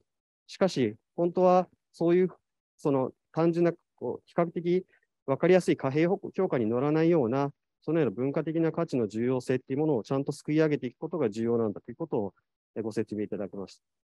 で、第2部ではですね、日本の農村部における取り組みを池田町の溝口副町長、あと四万十流域農業プロジェクトのコーディネーターの梅原さんにご紹介いただきました。で、先ほどその、上井さんからのコメントのようにですね、行政が主導する取り組み、あるいは民間が主導する取り組みというタイプの違いはあるんですけれど、私も2つほどですね、両取り組みに共通点を見出したので、それについて少しコメントしたいと思います。まず1つ目はですね、これやっぱ地域が持っている多様な価値を大切にしている取り組みであることです。で、活動を主導する、町の役場だとか、あるいはビジネスが地域が持つ多様な価値を認識し、また持続的な地域のその姿がですね、ビジョンとして明確に打ち出されている点というのがやっぱり特徴的だと思いました。で、例えば池田のこっぽいっていう言葉、あるいは四万十の流域農業っていうそのフレーズですね。これがそういったものを特徴づけているんだと思います。これにはですね、地域が大切にしている、その先ほど申し上げたような道具的な価値とか関係価値とか、あるいは内在的な価値というものよりもう少し上のレイヤーの議論になるんですね。この地域が大切にしている、例えば美徳だとか、あるいは道徳的な方針、こういった、講義の価値、これ、バリューのアセスメントだとブロードバリューって言われてますけれど、そういったものがビジョンの中に、織り込まれている。そういうふうに、理解できました。で、この地域の価値だとか、ビジョンっていうのは、必ずしもビジネス誘導の場合でもですね、それはその外からの押し着せではなくて、地域の住民とのやり取りの中、あるいは現地を訪れる中で、紡ぎ出されたものであるということです。で、これらの取り組みの中には、第一部の発表で、グールド先生がおっしゃられたような、その価値の評価っていうのは必ずしもされているわけじゃないんですね。区分を明確に認識されているわけではない。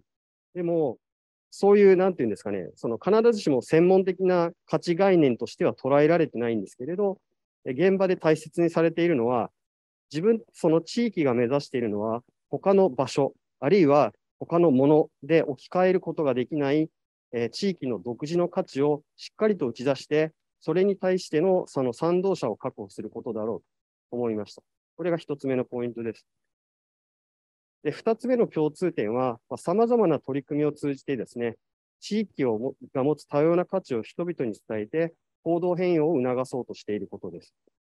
で、ここでいう人々にはですね、いわゆる都市住民、消費者である都市住民だけではなく、現地に暮らす地域の住民の方々も含まれています。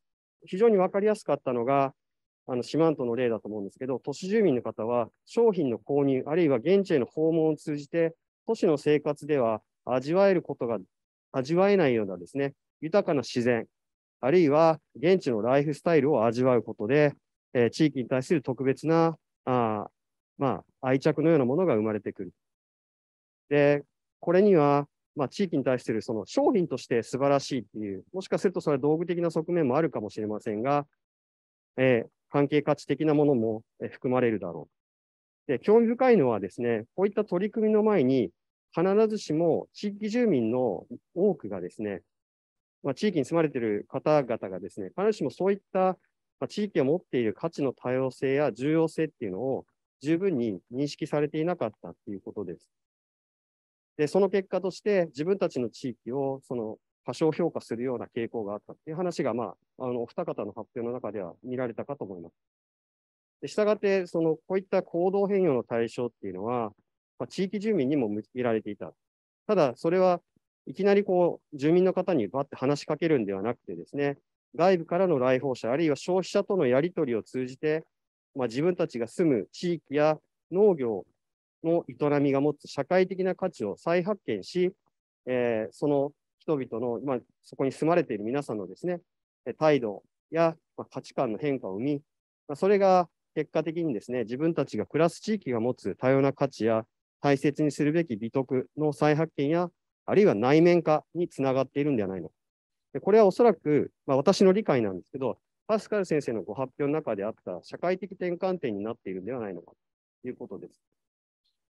で、トランスフォーメーティブチェンジっていうと、我々これまでも経験がしたことがないような劇的な変化を求められているって考えがちなんです。私も実際そういうふうに考えがちなんですが、このようにですね、あるいはですね、空間スケール、どういった国なのか、グローバルスケールなのか、あるいはローカルなレベルなのか、あるいはその政府の役割は何なのか、個人の役割もあるかもしれません、ビジネスの役割もあります。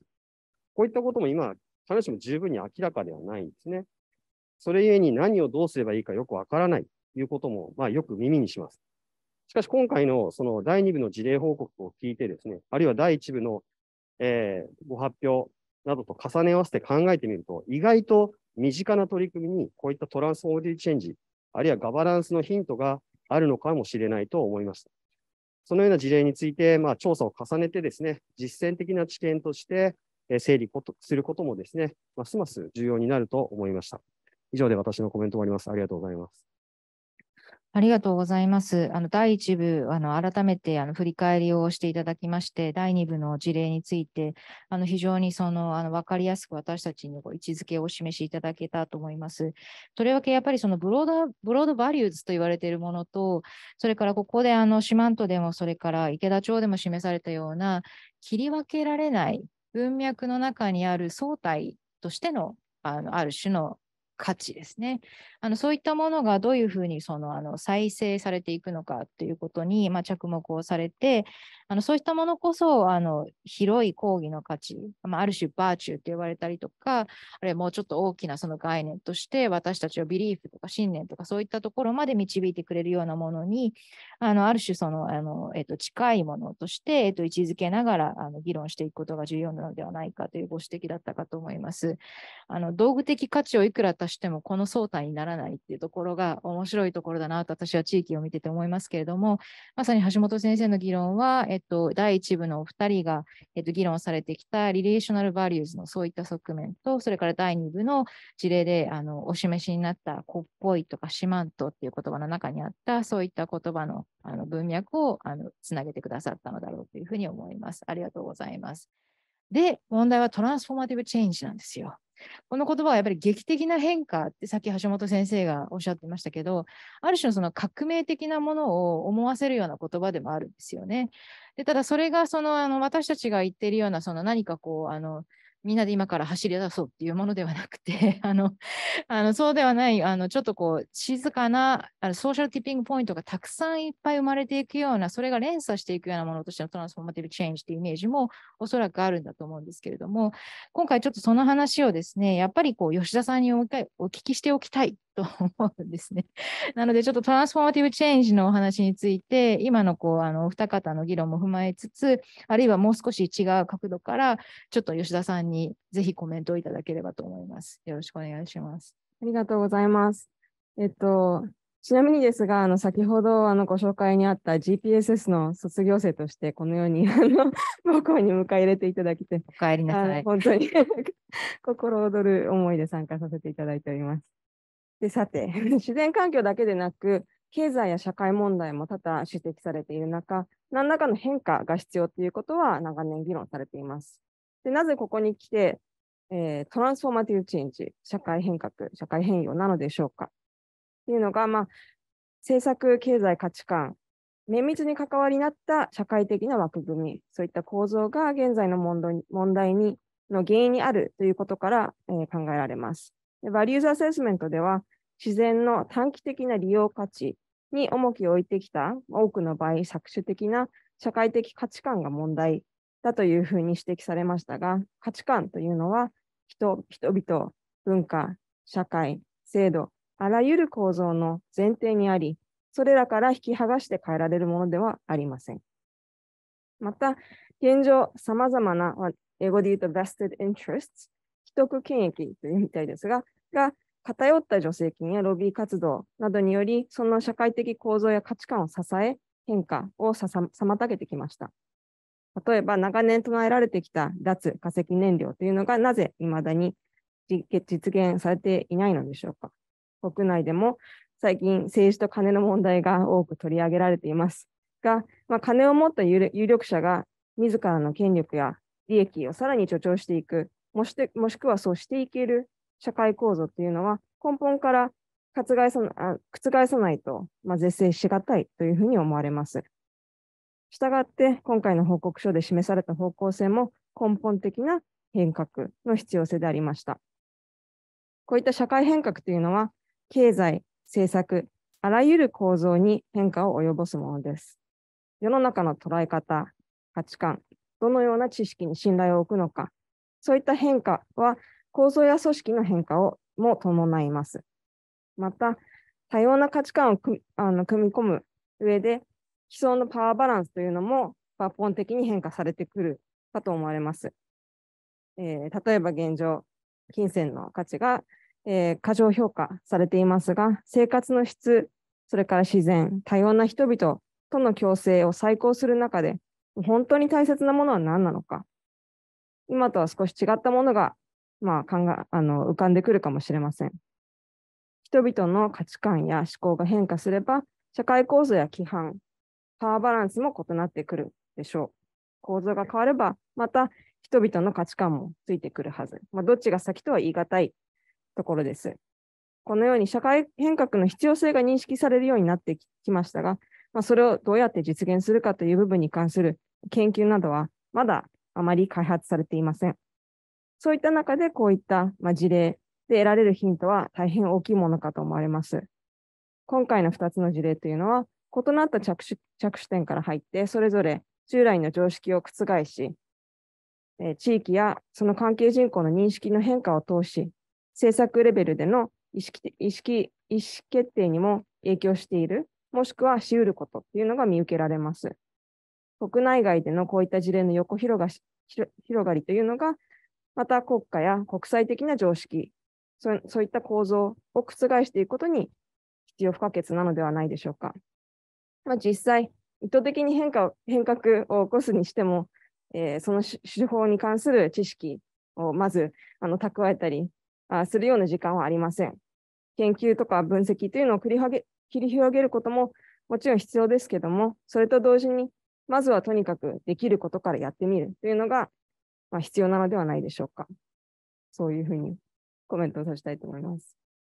ありがとうございます。今まで3人のスピーカーの皆さん、きちんと手元で作られたメモを見ながらちゃんとお話ししてくださってるんですけど、これはですね、我々がこの前にこの課題についてやっぱり事前にお話をしたいということでかなり入念に話をしています。で、その話の内容をどうやってこのコンパクトな時間で伝えればいいんだっていうその手法を開発した結果のメモでございますので、皆様そのあたりは少し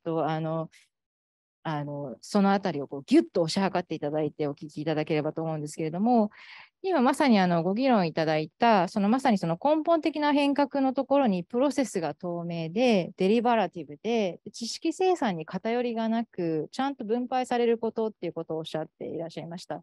で、これがまさにさっき一部でうない先生がおっしゃった社会的正義と包摂性ですね、ソーシャルインクルージョンの、遠くに見えるけど一番近い道かもしれないっていう、そういう全てをそのプロセス自体をどうやってフェアにするかっていうこと自体がものすごく遠そうだけど、時間もかかるし人もかかるしお金もかかるんだけど、でもそここそが一番の近道だっていう、そういう強力なメッセージと響いていらっしゃるような形だなと思ってお聞きしておりました。ありがとうございます。ではですね、さらに難題を最後のコメンテーターに振りかけたいと思うんですけれども、こういった変革を担う人材の育成っていうのは、我々教育機関にとってはすごく喫緊の課題です。ところがですね、やはり難しいですよね。ファシリテーションができる、しかもいろんな分野のことを分かりながらファシリテーションができるって一朝一夕に育たないところがありまして、その人材をしかし私たち得ないと、この根本的な変革を担う、遠い道を近いところから実現、ちょっとした明日の夕ご飯の話からしてくれるようなその人材をやっぱり求めようとすると、どう教育システムを作るか。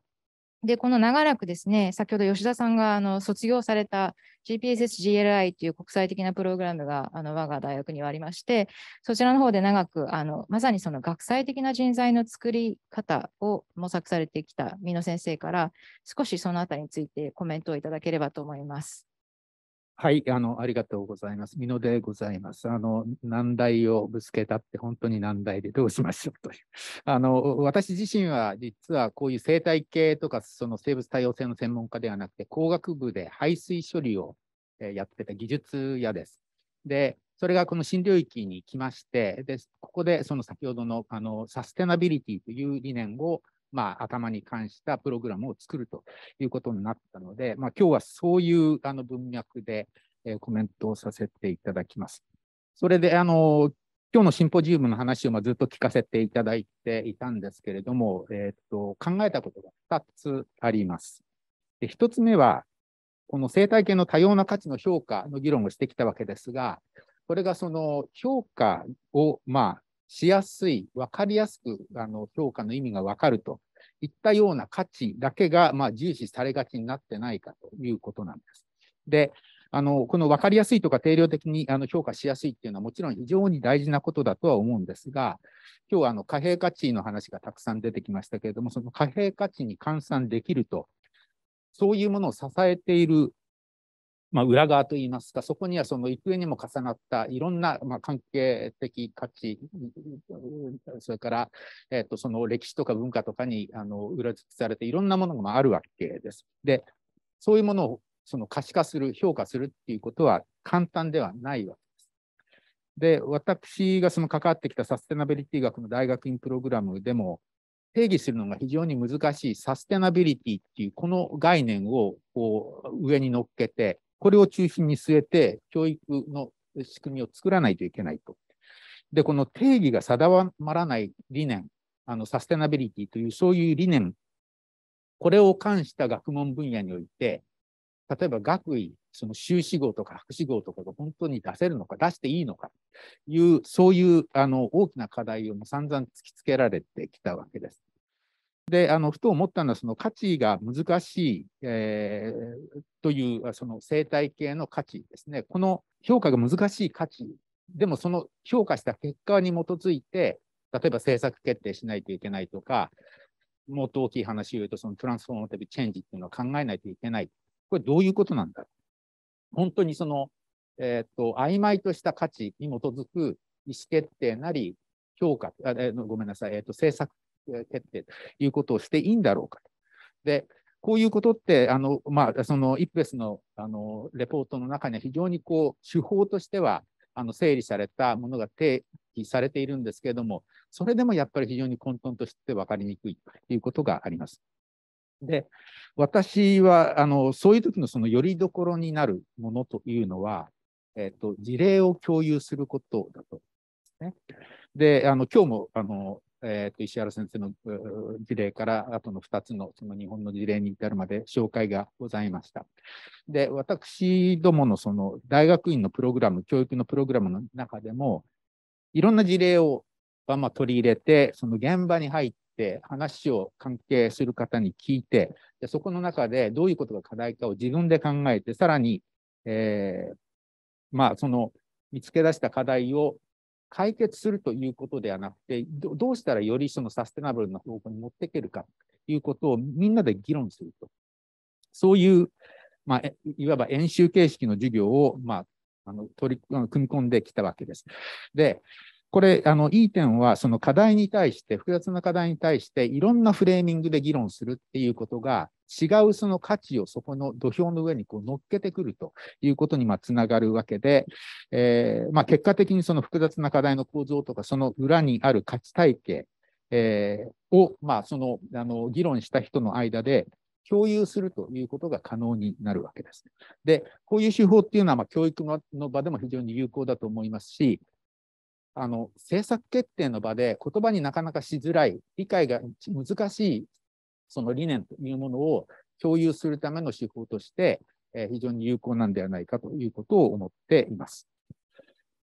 で、私が考えて2番目の点、これは実はもう皆さん今まで散々指摘されたことなんですが、その普遍的あるいは俯瞰的に見えるその全体としての視点、あるいはそこに基づく価値というものと、その個別具体の、例えば地域ごとに違うその視点から出てくるその価値というものをどういうふうに扱うかということです。で、このサステナビリティ学の大学院プログラムの中で実はそのことを扱っていまして、これはそのホリスティックと、それからトランスバウンダリーという2つの概念に代表させて議論をしています。で、この2つの概念を重視してきたんですが、ホリスティックっていうのは全体を俯瞰的に見るということで、これはよく言われていることです。もちろん重要なことです。で、これに対して、トランスバウンダリーというのは、言葉としてはちょっとあまり使われないかもしれないんですが、これは例えば私自身はいろんなコミュニティに属しています。東京大学に属しているし、日本人だし、から皆さんの中には宗教を信じている方がいて、その同じ宗教を信じている人がいて、家族もそうだし、というようにいろんなコミュニティがあって、つまり私自身はそのいろんな種類のバウンダリーに囲まれているわけです。で、この自分が属しているコミュニティ、それはその中の価値観というのがあって、価値体系があって、違うコミュニティは違う価値体系のもとで、動いているわけで、その自分のコミュニティの持っているバウンダリーの外側にある他のコミュニティの持つ価値観に、これは同意する必要はないんですけれども、その多様性を認める。そのためには想像することが必要で、その想像し、そして認め合う。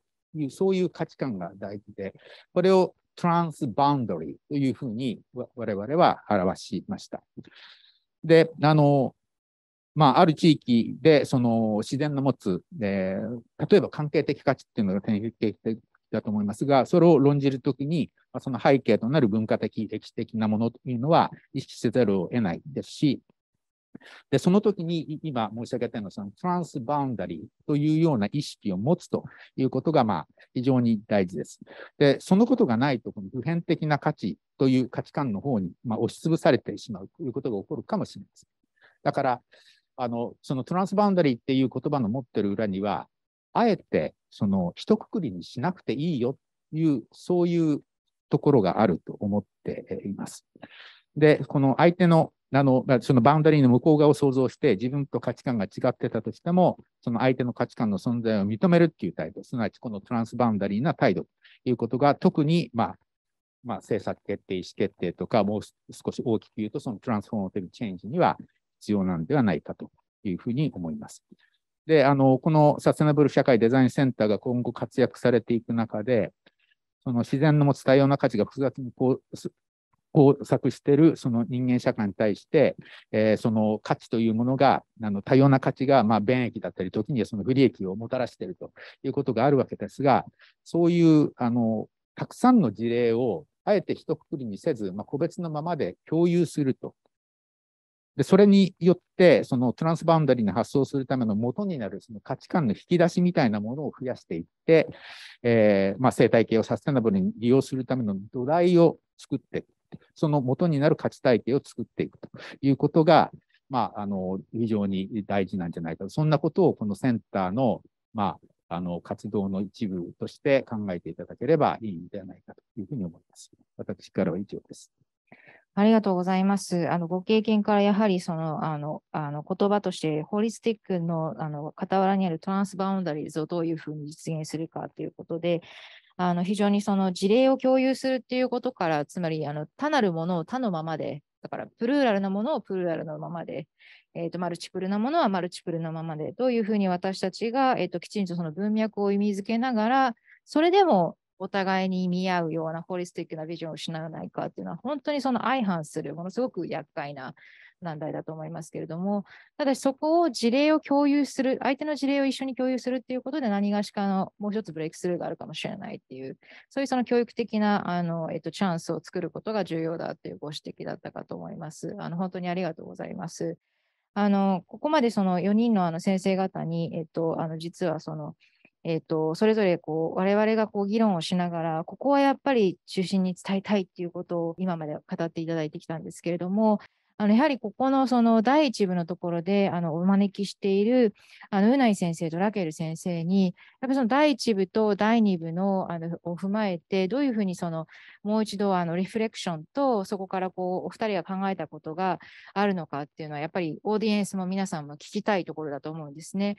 せっかく二人のこんなゲストがいらっしゃってるのにっていうところもありますし、やっぱパネルの面白さっていうのは、そこで再び創造的な会話が始まるということだと思うので、ぜひお二人をそのままお招きしたいというふうに思います。で、今ちょっとこちらに登壇していただくんですね。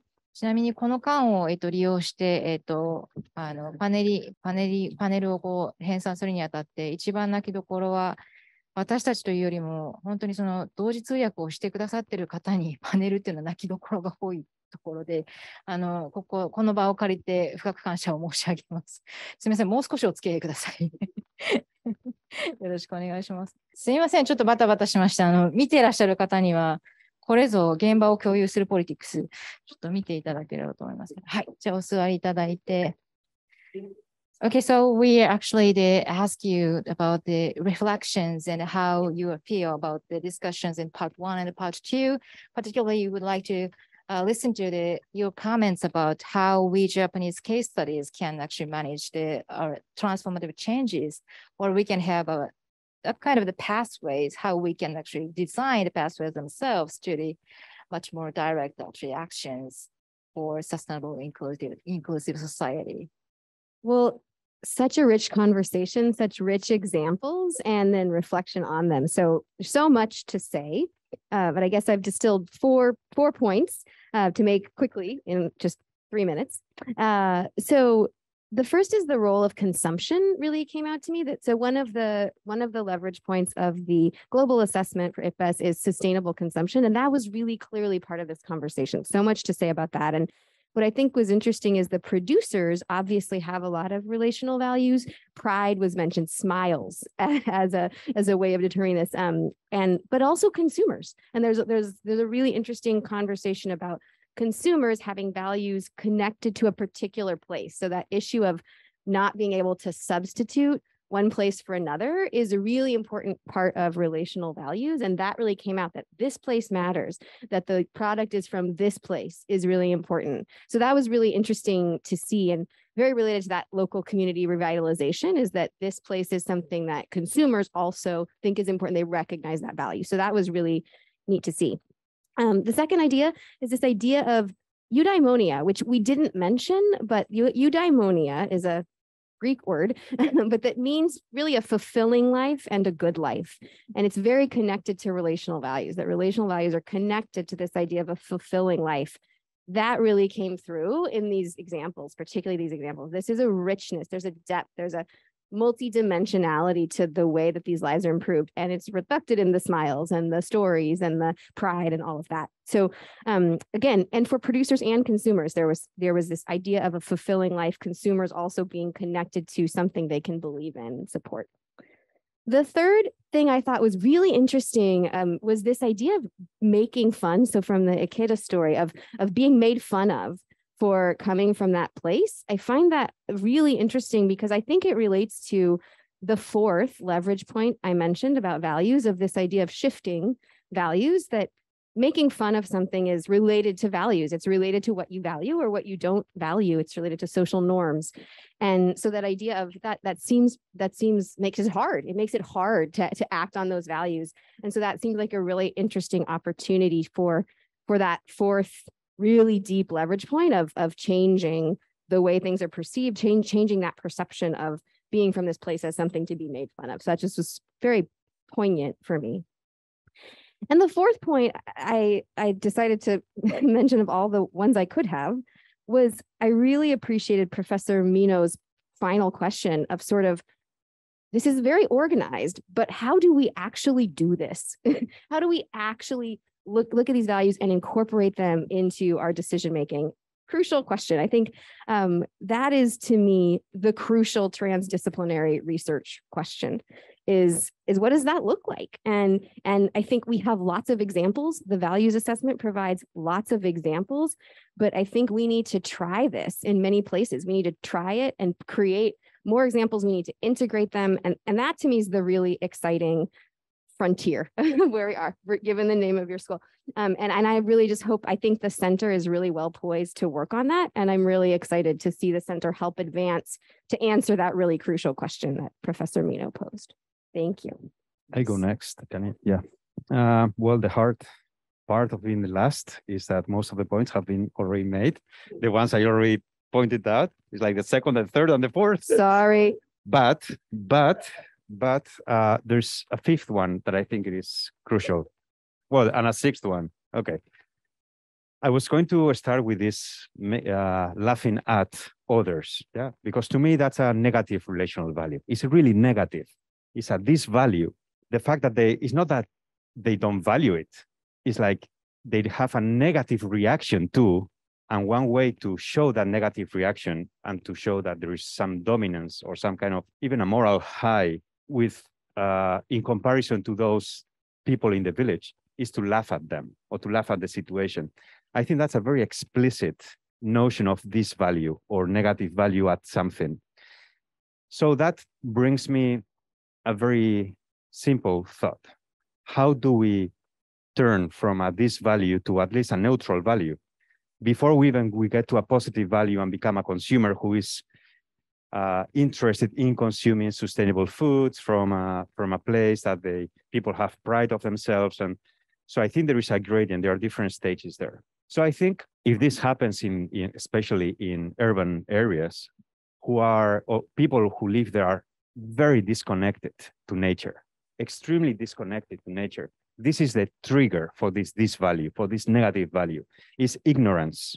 And ignorance and we are sitting in academic institution at the university, ignorance is the enemy of everything.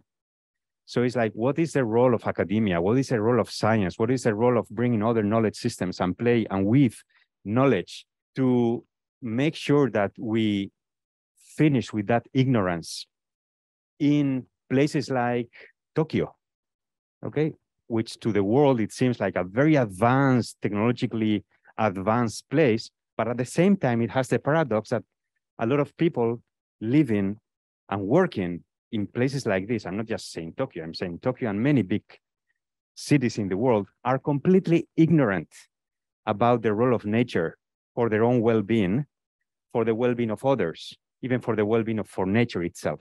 So I think there is a mandate by science, by academic institutions to fix this problem. Okay, even before we help the farmers and the rural communities, which are doing great, and we have these very inspiring cases, as long as we don't fix that's the big elephant in the room. It's like millions of people conducting their lives completely disconnected to nature, then we're going to fail. Okay, so to me, this is the big question. And connected to this, and I think this is about urban consumers.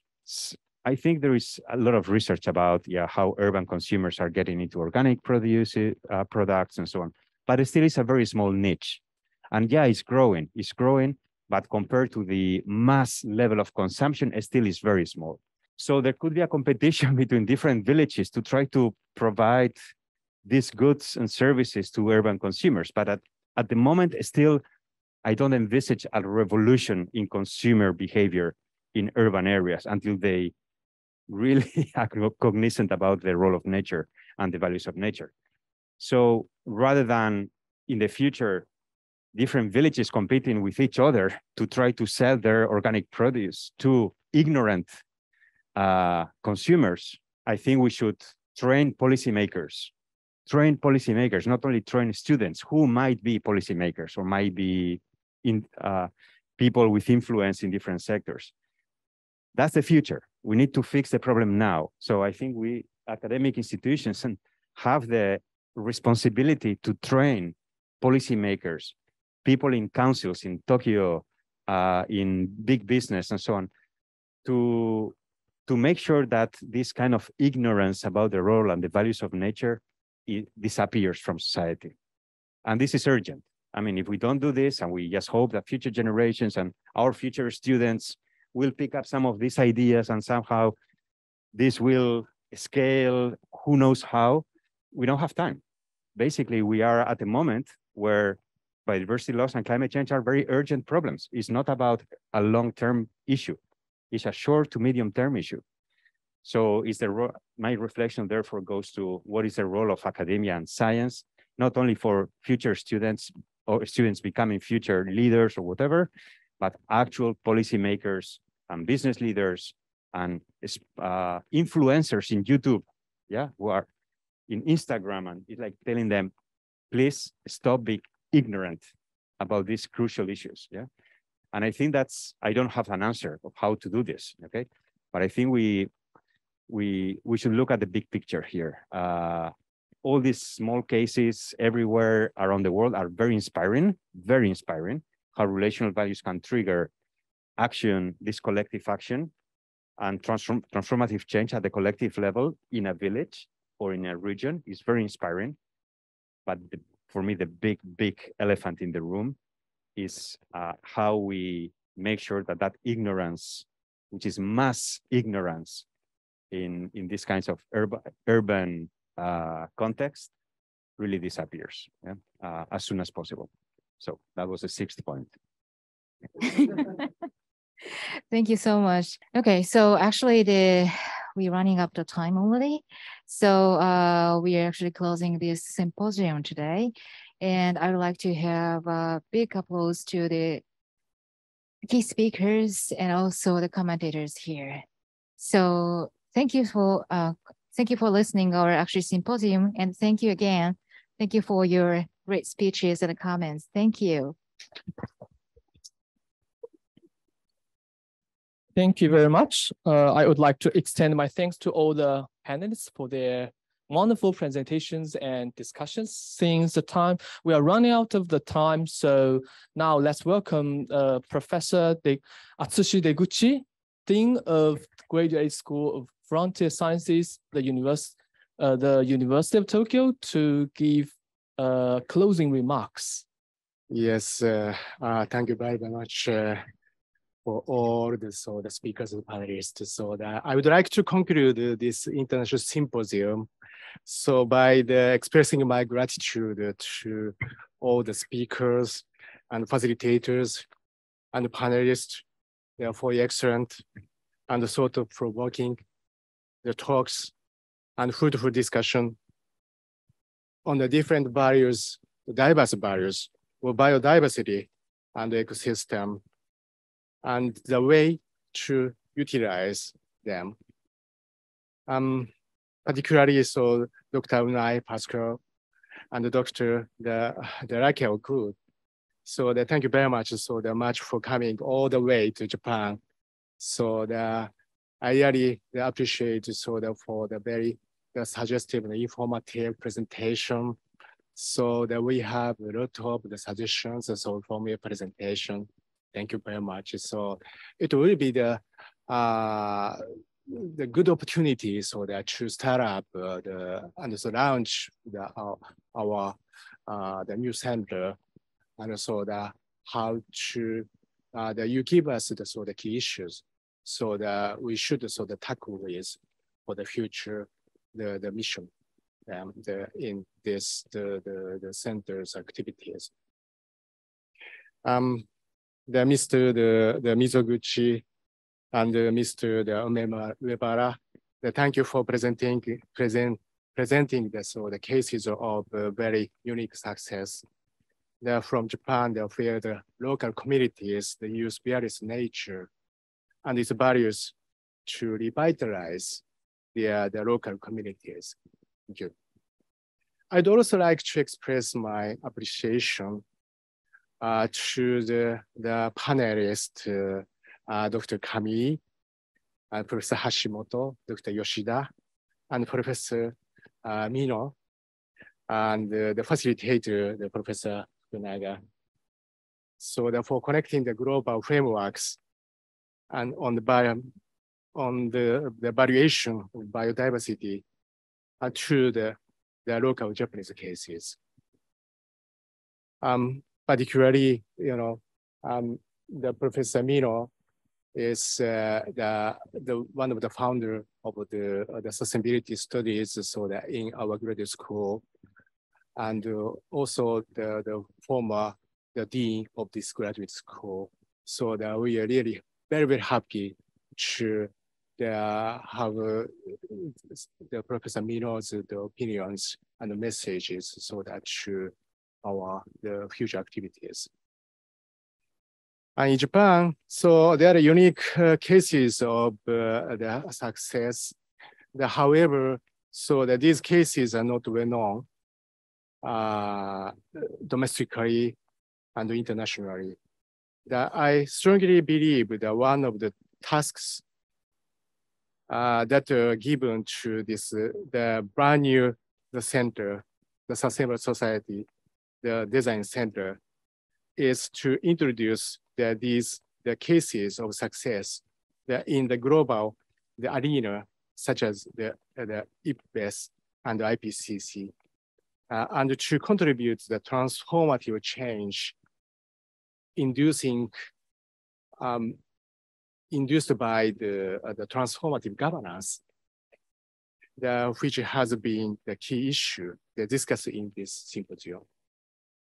To this end, I sincerely hope that today's symposium will be the first symposium, and following today's the symposium, many of the international events which will be held in the future. And this center will become the hub for the discussion on the transformative change that is necessary for sustainable and inclusive society. Last but not least, I would like to thank those from the Sustainable Society Design Center, the Strategic Planning Office, Ikeda-san, and Nagakubo-san, and the staff. So therefore supporting this symposium logistically, the logistical works that are not seen, but they are the cornerstone of this event. So without their help, so this symposium, so that would not have been possible. In concluding, so I would also like to appreciate all the online participants, not just from Japan, but worldwide, who might be awake at odd hours of the day to participate in this symposium. I hope that so that we'll have another opportunity to meet together with each other in the future. Thank you very much. Thank you very much, Professor Teguchi. I guess that will be all for today. I hope you have fully enjoyed today's presentations and discussions. So I want to thank you all for your attendance during your busy schedule. So when you leave the webinar, you will be asked for fill in one questionnaire. So we kindly ask you to complete the questionnaire. Thank you very much for your cooperation.